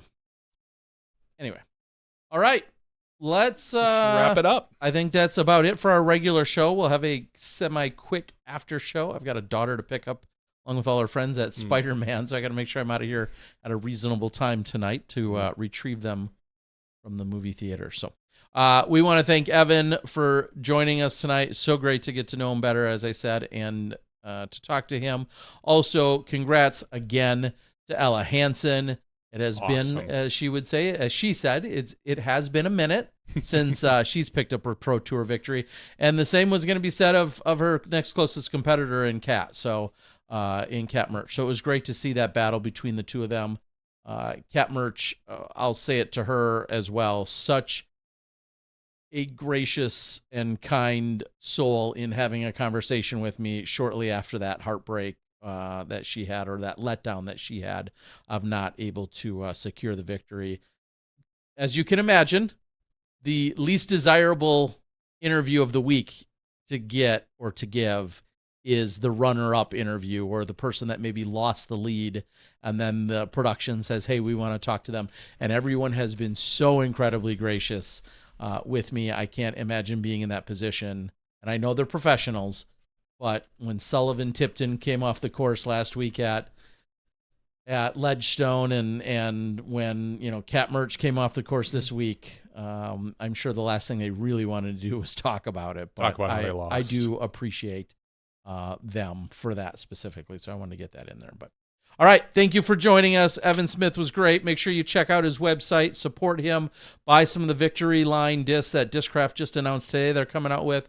It's going to be a drone for Luke Taylor from last week, and it's a Force for Evan Smith this week. So go out and support them. I'm sure Discmania will be doing something for Ella, as they certainly should be as well, for some kind of victory commemorative disc for her for this week. So make sure you get out there and book up that last Friday spot. Yeah, That guy, he clearly knows some things. He knows a thing or two. So it'd be a good fair life for you. All right. For Johnny V, I'm the Disc Golf Guy. That's podcast 620. When you come back for the after show, which I know you're here for, we're going to have a giveaway. I think we got one or two things to give away. We'll have some giveaways. We can talk about any other things going on in or outside of disc golf. We look forward to you chit-chatting with us there. We'll see you then when you step inside the Smashbox. Thank you to our $2 and above patrons. Your name is listed below in the credits. If you are interested in being listed as a producer in the Smashbox TV credits and supporting this and other fine podcasts, please visit patreon.com/SmashBoxxTV.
Hello, everyone, and welcome to Smashbox TV Podcast 630's After Show. 6:30? It's so funny. Right before we did it, 6:20. I was thinking in my head, it's not 6:30. That's okay. I in my head thought, it's not 6:30, it's 6:20, don't screw it up. And then I, without even hesitation, said 6:30 without even... Yeah. It's funny what your subconscious, I guess, will do. Well, again, I'm glad you didn't mess up Evan's name. Me too. Yeah. It's so funny. I was going to tell him that. I did tell him that story tonight. But thinking about just, again, this collection of gentlemen, and I'm not, it's not to disparage any of them. Well, but when you have a handful of guys that, it would be so different if it was like one popped onto the scene and then 5 years later another did. Like, I'm not screwing up Ezra Aderhold and Ezra Robinson, for instance. Like, you're not making that mistake. And just they have common names. A lot of them, you know, Evan Smith, Aiden Scott. You know, it just they're kind of roll off the tongue. It doesn't help that also earlier in the season when Discraft announced, they put the wrong picture on the announcement at one point. Like, there's a lot of things going on there, but ultimately, it's really easy. It will be very easy now for me to always remember Evan Smith. Like, just first of all, his interview was phenomenal. Had a great time with him. Right. He's a very well-spoken young man and just very funny. I'm glad that we got to know him. Yeah, it was great to have him tonight. So very much appreciate it. We have someone, Terry, that did some stats for us. What? Last week, and I'm going to call it someone who's on the board, we talked about Mike Durko. And we did. Versus you. Okay. Somebody actually pulled the stats. Okay. I mean, just as a quick disclaimer, any of my trash talking was all in random. I have really no idea how we ranked against one another. I feel like I had an edge on him, but it was. But I'd have a little more than an edge. Okay. So Rob on our Discord says, I was listening to the after show and I just want to let you know that the record between the Disc Golf Guy and Mike for rated rounds at the same event is 52, 22, and 8. Wow. Okay. In favor of Terry. Yeah. Okay. That includes events where they were not in the same division or even playing the same layout, or maybe even the same course, but just comparing rounds at the event. So yeah, so there might be a little bit of there's definitely some wishy-wish, variance because I dominated him more than that. So no, I'm joking. But here's what I will say to that. Yeah. You definitely have to take that with a chunk of salt, because I'll use one great example. If Mike and I were at the same Worlds, there's a really good chance different pools that we were either started or ended in different pools. And so those aren't always crystal clear. So if I was in the A pool to start it and he was in the B pool and we were potentially playing the same courses, under round 1 in the old school stats, it shows us all as if we were playing together. And a lot of these rounds obviously are PDGA Worlds, probably. Yep. Yeah, where I definitely owned him. I'm just kidding. It's funny because Worlds I typically played poorly. There's a memorial. There's a cracked plastic, a memorial, cracked plastic from different years. Yeah, he didn't beat me at any cracked plastics. No. That was my bread and butter event. Memorials, I only played a couple and didn't play well at them. And then Worlds was a flip of a coin. So yeah, correct. And that was funny. So someone did the math. And then there was a no fooling and a fall. The very first one was the Fall Color Classic. I think you won the first 20, and then there was a tie, and then you got the next 4, and Durko didn't beat you until 2005. Your guys' first competition was 1999. Okay, yeah. So back in advanced days, we were playing days. Advanced in 99, and then 2000. So I'm not calling anybody out, but someone did the math, and I feel it's only appropriate if they put the effort in that I needed to bring it up. Oh, well, I agree, especially if it's in my favor. Otherwise, I'd say those are fake numbers. But no, I very much appreciate. I'm sorry, who did you say? Rob D. Rob D. Well, thank you, Rob. Very much so. I appreciate that. Oh yeah, those were the days. So. Something I haven't even told you yet, Terry Miller. Quit teasing me. What do you got? There is a very good chance you're going to see me at the Preserve this weekend. I know, you can't get rid of me. Come on. When I needed a break or just when I needed like some good news, you show up with this. I basically do. I need to look at, honestly, buying a ticket for the Preserve because I haven't done that yet. Okay. But I am going to be leaving the Milwaukee area on Friday. Driving probably to like Eau Claire area to do some work. And then heading over to Minnesota, if there's time, maybe to do some more work, depending on how long it takes me to get things done in Eau Claire. I'm going to spend the weekend in Minnesota. Probably go to the Preserve, maybe Saturday and Sunday. Not quite sure yet. And then from there, Monday and Tuesday, hit a bunch of my offices that are in Minnesota. That's the primary goal to travel is for work. But I figure if I could work if you're listening, wrangle in some pro tour events. So I think I may just end up at the Preserve. So if you could make the weather nice for me, I'd appreciate that. I'm going to actually take a look because I have not looked. I think it's supposed to be rainy on Saturday and nice on Sunday. I know I'm not in the majority there. I'll take rain over hot, rain over heat any given day. I know the players probably would all tell you otherwise. Yeah. And that's fair. But let me take a look. For those that don't know, it's Clearwater, Minnesota. Even though I feel like if anyone in disc golf knows Clearwater, you're typically thinking Clearwater, Florida. But I do want to take a quick. I'll say this, even though we're not there, I've already seen posts from tonight. I think there were some OTB skins that took place today. I'm sure there's tons of stuff going on tomorrow. Tomorrow's what, Wednesday? Stuff will be going on tomorrow probably.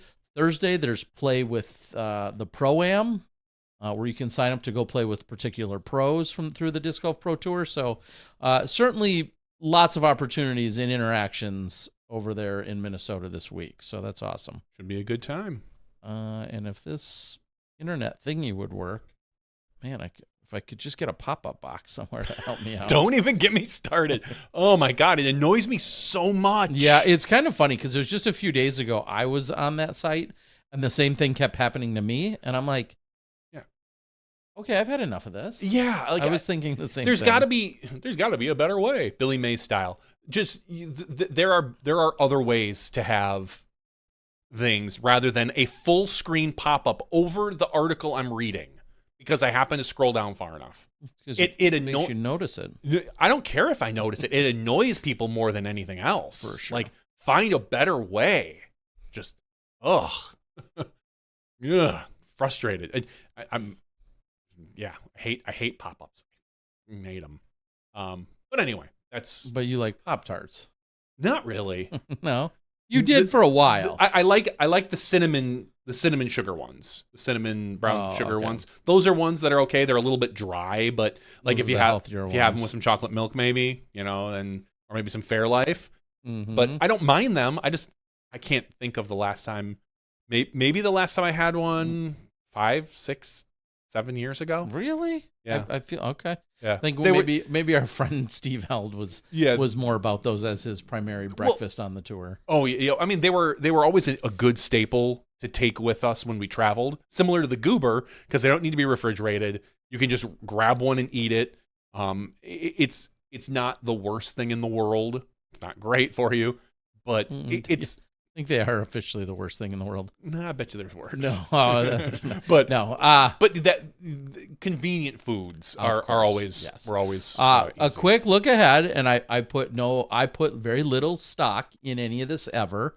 My coined phrases, I don't believe the weather till I'm in it, is pretty much how I live these days. However, in Clearwater, it says on Friday, a high of 81, which I like. Low of 67. Currently saying Saturday, 60% of AM showers, a high of 79. Sunday, mostly sunny, low of 57 and a high of 80. So if we really had 81, 79, and 80 as our highs over there, it would be welcomed. Yeah, or welcomed reprieve. And rarely do we have the humidity there like we find. I mean, it can be there. Don't get me wrong. Sure. But I feel like Iowa goes hand in hand with humidity. Minnesota, like Wisconsin, you could flip a coin on. Yeah. So we'll see how it all goes. I get that. I got to do this is kind of a random side note. I'll get to do it again this weekend. My first ever Powerball Ace challenge. Clearly, none of them were hit. I didn't get a chance to watch it. Well, you would have heard, obviously, if it had been hit. Of course. I will say this. There was a Powerball rep there, and I believe it was Anna was her name. She's like, we want to give this away. They are excited. Mm-hmm. I think they know, obviously, the press and the earned media and everything else that'll go with it.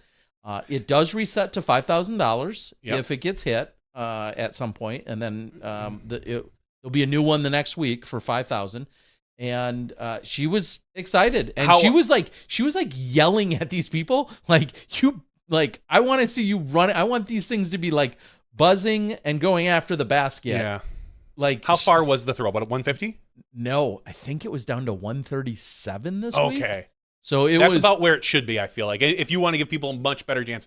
Because if it's anything over 150, you're running it. Like, it's hard, especially when you're randomly picking people out of the course who most of them are amateur players.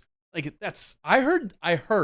Yeah. And I don't know if the video said this or not, but I heard that one of them was rated 950 and one was rated 960 this last weekend. Okay.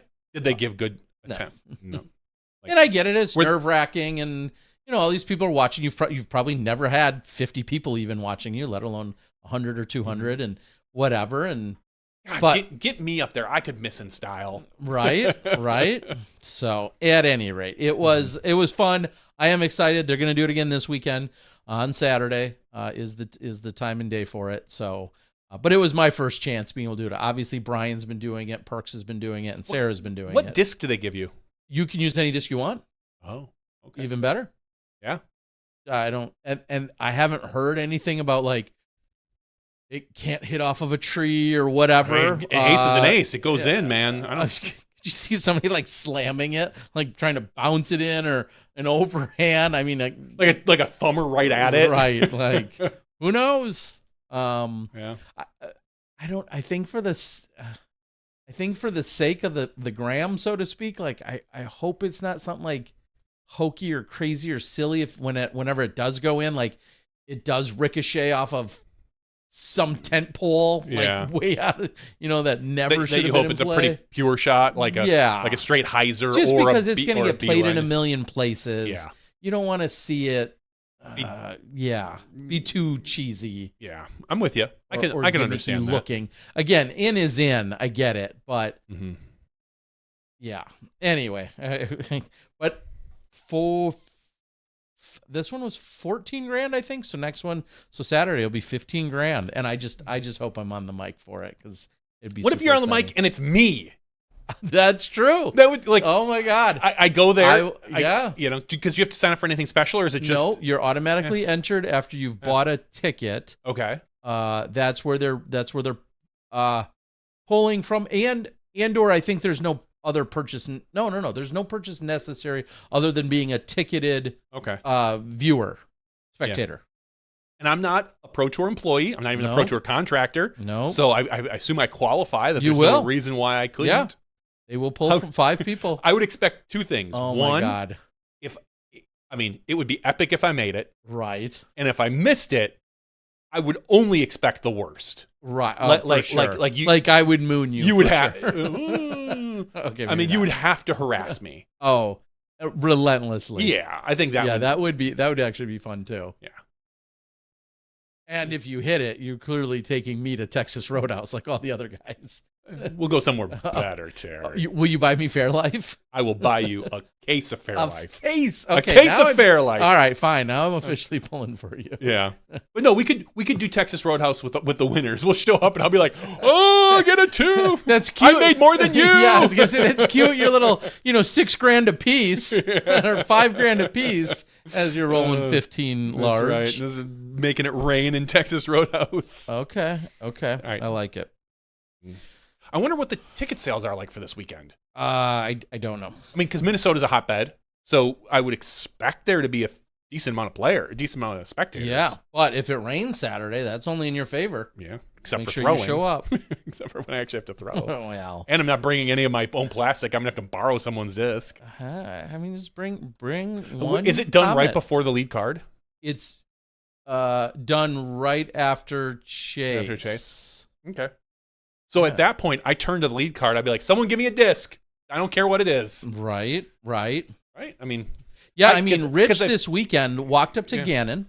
He's an Iowa gentleman. Yep. He walked up to Gannon with 2 discs, and he said, "Which one should I pick? Or should I throw?" Gannon picked it, and then he asked Gannon to sign it. I think he said, "Get me that money" or something like that. He shared it with me. I forget the exact verbiage, but it was something like "get that money" or something of that nature. Anyway, he didn't hit it. So I know the question is, I'm assuming hole 1 at the preserve, pretty wide open. yeah, so it'll be set up. This is going to be straight- just there's no tricky, there's no woods, there's no hills. I'm assuming it'll be right there. Straight 150-ish feet. Do you take a hyzer or do you go straight at it? I mean, of course, you're going to have to wait on the wind. I mean, is it blowing left to right? Yeah. I think you go with a gentle hyzer, but that's the way I magically throw in from 150 all the time. So, Yeah. I mean, I don't go dead straight. I give a little Of course, gentle, a little gentle hyzer. a little gentle Comet, or Ontario Rock right into it. Yeah. That's me. If I get picked, I'm literally going to turn to the lead card because I don't have a disc. I'm going to be like, "Give me a disc. Any disc." Right? I don't care what it There's is. 4 of them. Yeah, there's 4 players. Whoever's willing to hand me a Doubles disc, team. I'll bring the disc back to them. Yeah. Unless I win, unless I hit with it, then I'm running away with it. And then we have to follow you over. You're going to have to run way up over into the water, into the pond pond. If I make it, I run to the basket and. Oh no, because it's somebody else. has It's to like throw. 600 feet to get to the regular basket. No. I run to the basket. I just. Oh, yeah. off. Yeah. And I shake it and I run. And then shake you throw it. I mean, it'll be a portable basket. You throw it like you're a tough guy. Totally. I don't know. MDAVR says, "Bring a disc, JV. The money approach disc." I don't have a money approach disc. Approach is my worst part of my game, probably. But I think I could just run. Well, a then hyzer. bring ABC's money putter. Oh, that's true. The ABC or money putter. the penny No, putter. I would just literally. I would turn around and say, "Anyone got like a?" I'd probably go with like a buzz or a rock or a stable putter. Like Assuming the might wind. have to. Yeah, who Yeah. knows these kids these But, days? So, yeah. yeah, just double checking. It's after MPO2. At least Yeah. last week it was. Probably right- it's usually when it is. Yeah, because they right do it after. right when the broadcast starts, kind of. So there you go. All right. Well, I mean, if I make it to the Minnesota this weekend, I'll be eligible for a chance. Right. So. You better win. Because I want that I mean, I would Fairlife and Texas Roadhouse. Texas Roadhouse. Oh, that'd be great. All right. You said, don't spoil for anyone, but you said you've already seen the movie my 15-year-old and her friends are at. Yes. You went and saw Spider-Man. That come out, what, last week? Yep. We saw it as a family opening weekend. Okay. And any quick takeaways? That'd be a spoiler. No, it was good. It was good enough. I mean, it's made $1 billion. Okay. It's Well, because tickets for theaters are what, like $60 a piece these days? it feels like it. I'm just kidding. It's made all the money in the world. People were talking about whether or not there's superhero fatigue because the last couple superhero movies haven't gone well. You know, Superman didn't do crazy numbers. Supergirl did terrible. What was the other one that was anyway? Just some of the the superhero movies have a little washed out. But you get Spider-Man, and suddenly it makes $1 billion. So I don't know what the answer is, other than you need to have probably a good movie with a good cast. It's a good movie. It was fun. It's setting up again so much for the future, which they all kind of do, and it was a fun movie. That's all I can really say about it. Okay. You Yeah. thought it was good. That was good enough. I mean, it's a superhero movie. We're not talking Good Will Hunting or something here. We're not Okay. we're not talking something with like a lot of intense deep dialogue. It's a Spider-Man. It's a man who shoots webs and swings around. It was fun. Sounds intriguing. I know, it was fun. It was a fun movie. But Spiders, you say? I have, for anyone out there, I have in general a low standards for movies. I like watching almost anything. I just enjoy watching movies, even if it's a mediocre movie. People are like, "That was a horrible movie." I'm like, I don't know. I enjoyed it. Like, I got to watch a movie. It was something different. So, it's whatever. Okay. So to take that with a grain of salt, that I have low standards for movies, just like watching movies. Fair enough. Low standards. Yeah. Nobody's ever accused you of having high standards. No. I'm still with you. All right. 30 years later. Wait a minute. And our 30-year high school reunion is coming up. Oh, yeah. In a couple weeks, you're saying? 2 weeks, I think. But it's happening the same night that Doubles, Pro Worlds Doubles happens, which is a reason why I will not be getting wild at our mistake, Terry. You're making a mistake. Just I kidding. mean, maybe I should just take my PJ over to Appleton right after Doubles wraps up. A little Detroit to Appleton just on my private jet. There you go. Maybe. No. No. I think pretty sure I'm going to our 30-year. It's the first reunion I've ever been to. So right. And was I at the 20 or 25? I went to one some years ago. Yeah, I don't know. I wasn't there. I'd have to I'd have to double check. But anyway, it's real quick, a couple of details. I had a great conversation along with a couple other people regarding next year's Asia tour. I know we were just talking about the start of the season and what that does or doesn't mean for the Pro Tour.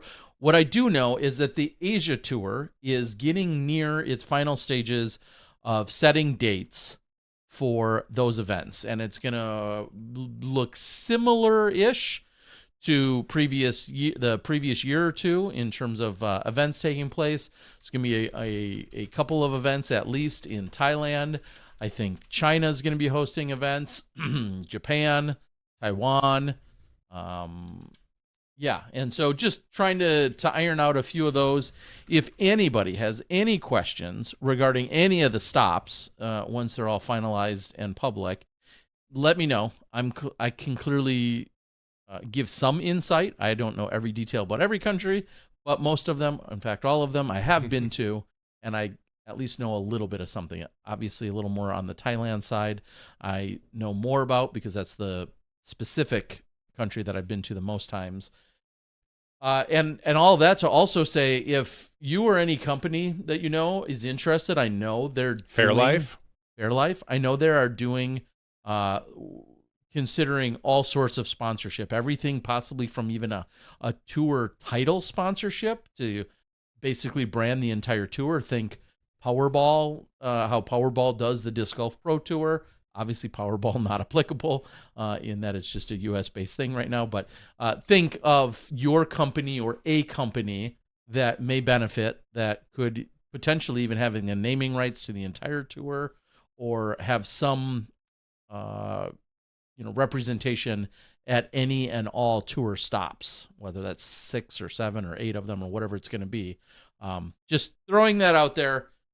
You're certainly welcome to reach out to me. I've actually been, I would say I've been allowed at least having those conversations to help get balls rolling with the right people and to get you started. So if you know of yourself or any other company or entity that might be interested in investing in the growth of the disc golf scene in Asia from a tour perspective, reach out to me.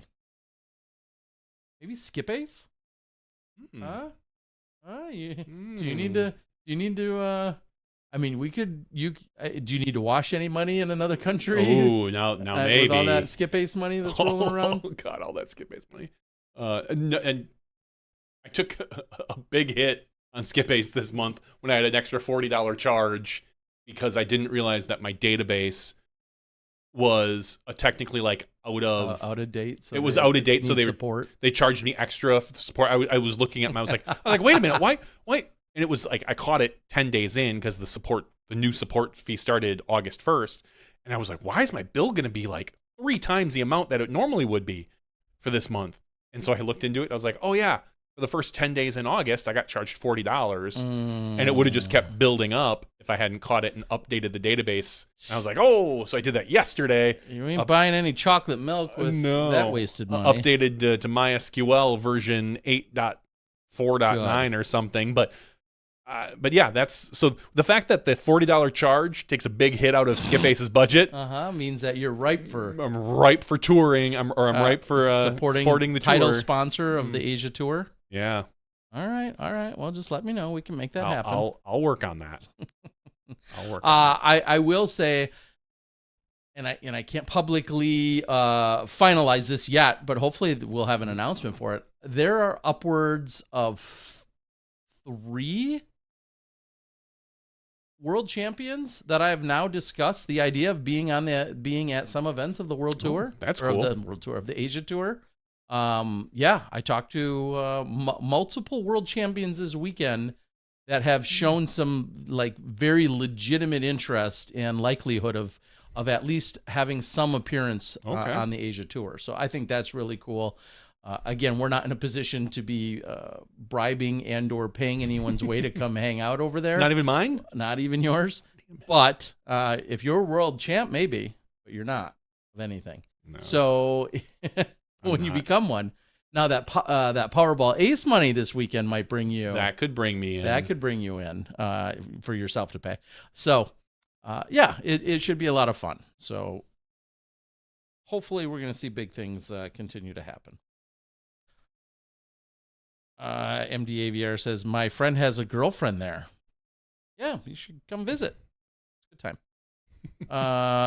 Carney says, I knew a guy went there every year, had a girlfriend over there, and I think he had constant money problems, and her family also.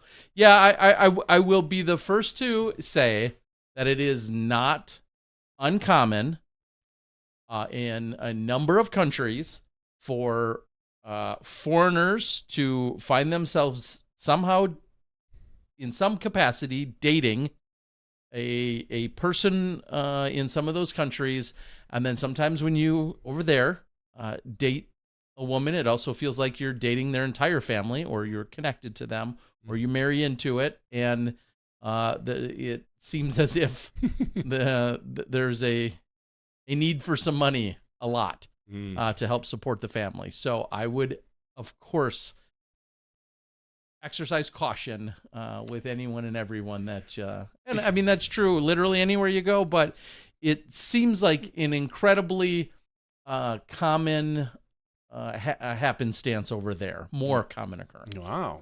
It can happen anywhere, but yes, some of those countries, I feel like it happens more frequently. So yeah, be smart, people. Is that a good way to put it? Yes. Yeah, always be. Just smart. always be smart. You know, don't be sending any Nigerian kings money. Don't Right. be, Right. don't necessarily believe that certain surgeries have to happen or someone's going to die or anything. Durko says 90% of the cost is getting there and back is what that's 100. Yeah, that's true. so true. It is literally your plane ticket is the only truly pricey part of most of that entire Asia tour. It is your plane ticket. It is not the $20 or $30 a night hotel rooms. It is not the $5 or $6 super filling meals. It is it's none of those things that are expensive when you're there. It is just the price of a plane ticket to get there. And if you're smart, you can even get those cheap. All right, let's do a drawing or two. Let's do a giveaway. Patreon.com/SmashBoxxTV. That's right. You can be eligible for our giveaway every single week. If you sign up for our Patreon, we give away like a disc or something and every week. Or you can go to SmashBoxx.tv/weekly giveaways. And you can also sign up there. But that one you need to sign up every single week because I take every single week. I pick the names. So we have 94 people eligible for our giveaway today. Terry, I need to generate a number, and I need you to tell me how many times I need to hit that generate button. All right. Well, I think. Sheesh. Last week we did one for Luke Taylor. Are we Yeah, going we to do can- one we again can- for Evan Smith? No, we're gonna be a little more equitable, and I think we're gonna go. Two for two first-time winners? No, because Ella wasn't a first-time winner. Well, I meant two in a row. the Okay, MPO. in my head, I was already thinking of how we include Ella in this. I think that's Ella's third win. It is. So let's tack those on to Evan's first. Okay, so four? So four is Four, my number. four, Four four, is my four. number. That's how we arrived there. Four. That's what I'll be yelling at with a Powerball. Four, look out. Yes. All right, so our first number is 84. I sorted them by first name again. Second number is 71. Third number is 15. Our fourth and final number, and the winner tonight is 5. 5 is the winner, and again, I sorted them by first name. Ooh, do we have an Alfred? We do not. We do have an Amy. Amy Anderson. Congratulations, Amy Anderson. Amy is Amy jumped in what as a She was a freebie. She was a freebie. Now here's what Yeah, Amy. Here's what I think. I saw 2 Andersons sign up. Ooh, I'm wondering if so clever. I'm wondering if someone signed up their spouse as well. But if Amy needs to send us a picture of her watching SmashBoxx TV. If she really wants it. Congratulations, Amy Anderson, or the other Anderson who signed up if you signed her up too. I don't want to be sexist and assume that it's or maybe Amy signed up Matthew. That's possible. That's possible. You know, we do have a very, very large female audience. Yes. You know, they can't get enough of us. I think they can, but Okay, they could, yeah. Anyway, congratulations, Amy Anderson. We will send Terry. I will send Terry your email, and we do have your. Looks like we got your address here out in Oregon, so I will send that to Terry as well. But he will verify that that is the correct address before sending anything out. So thank you very much for your support. yes, appreciate it.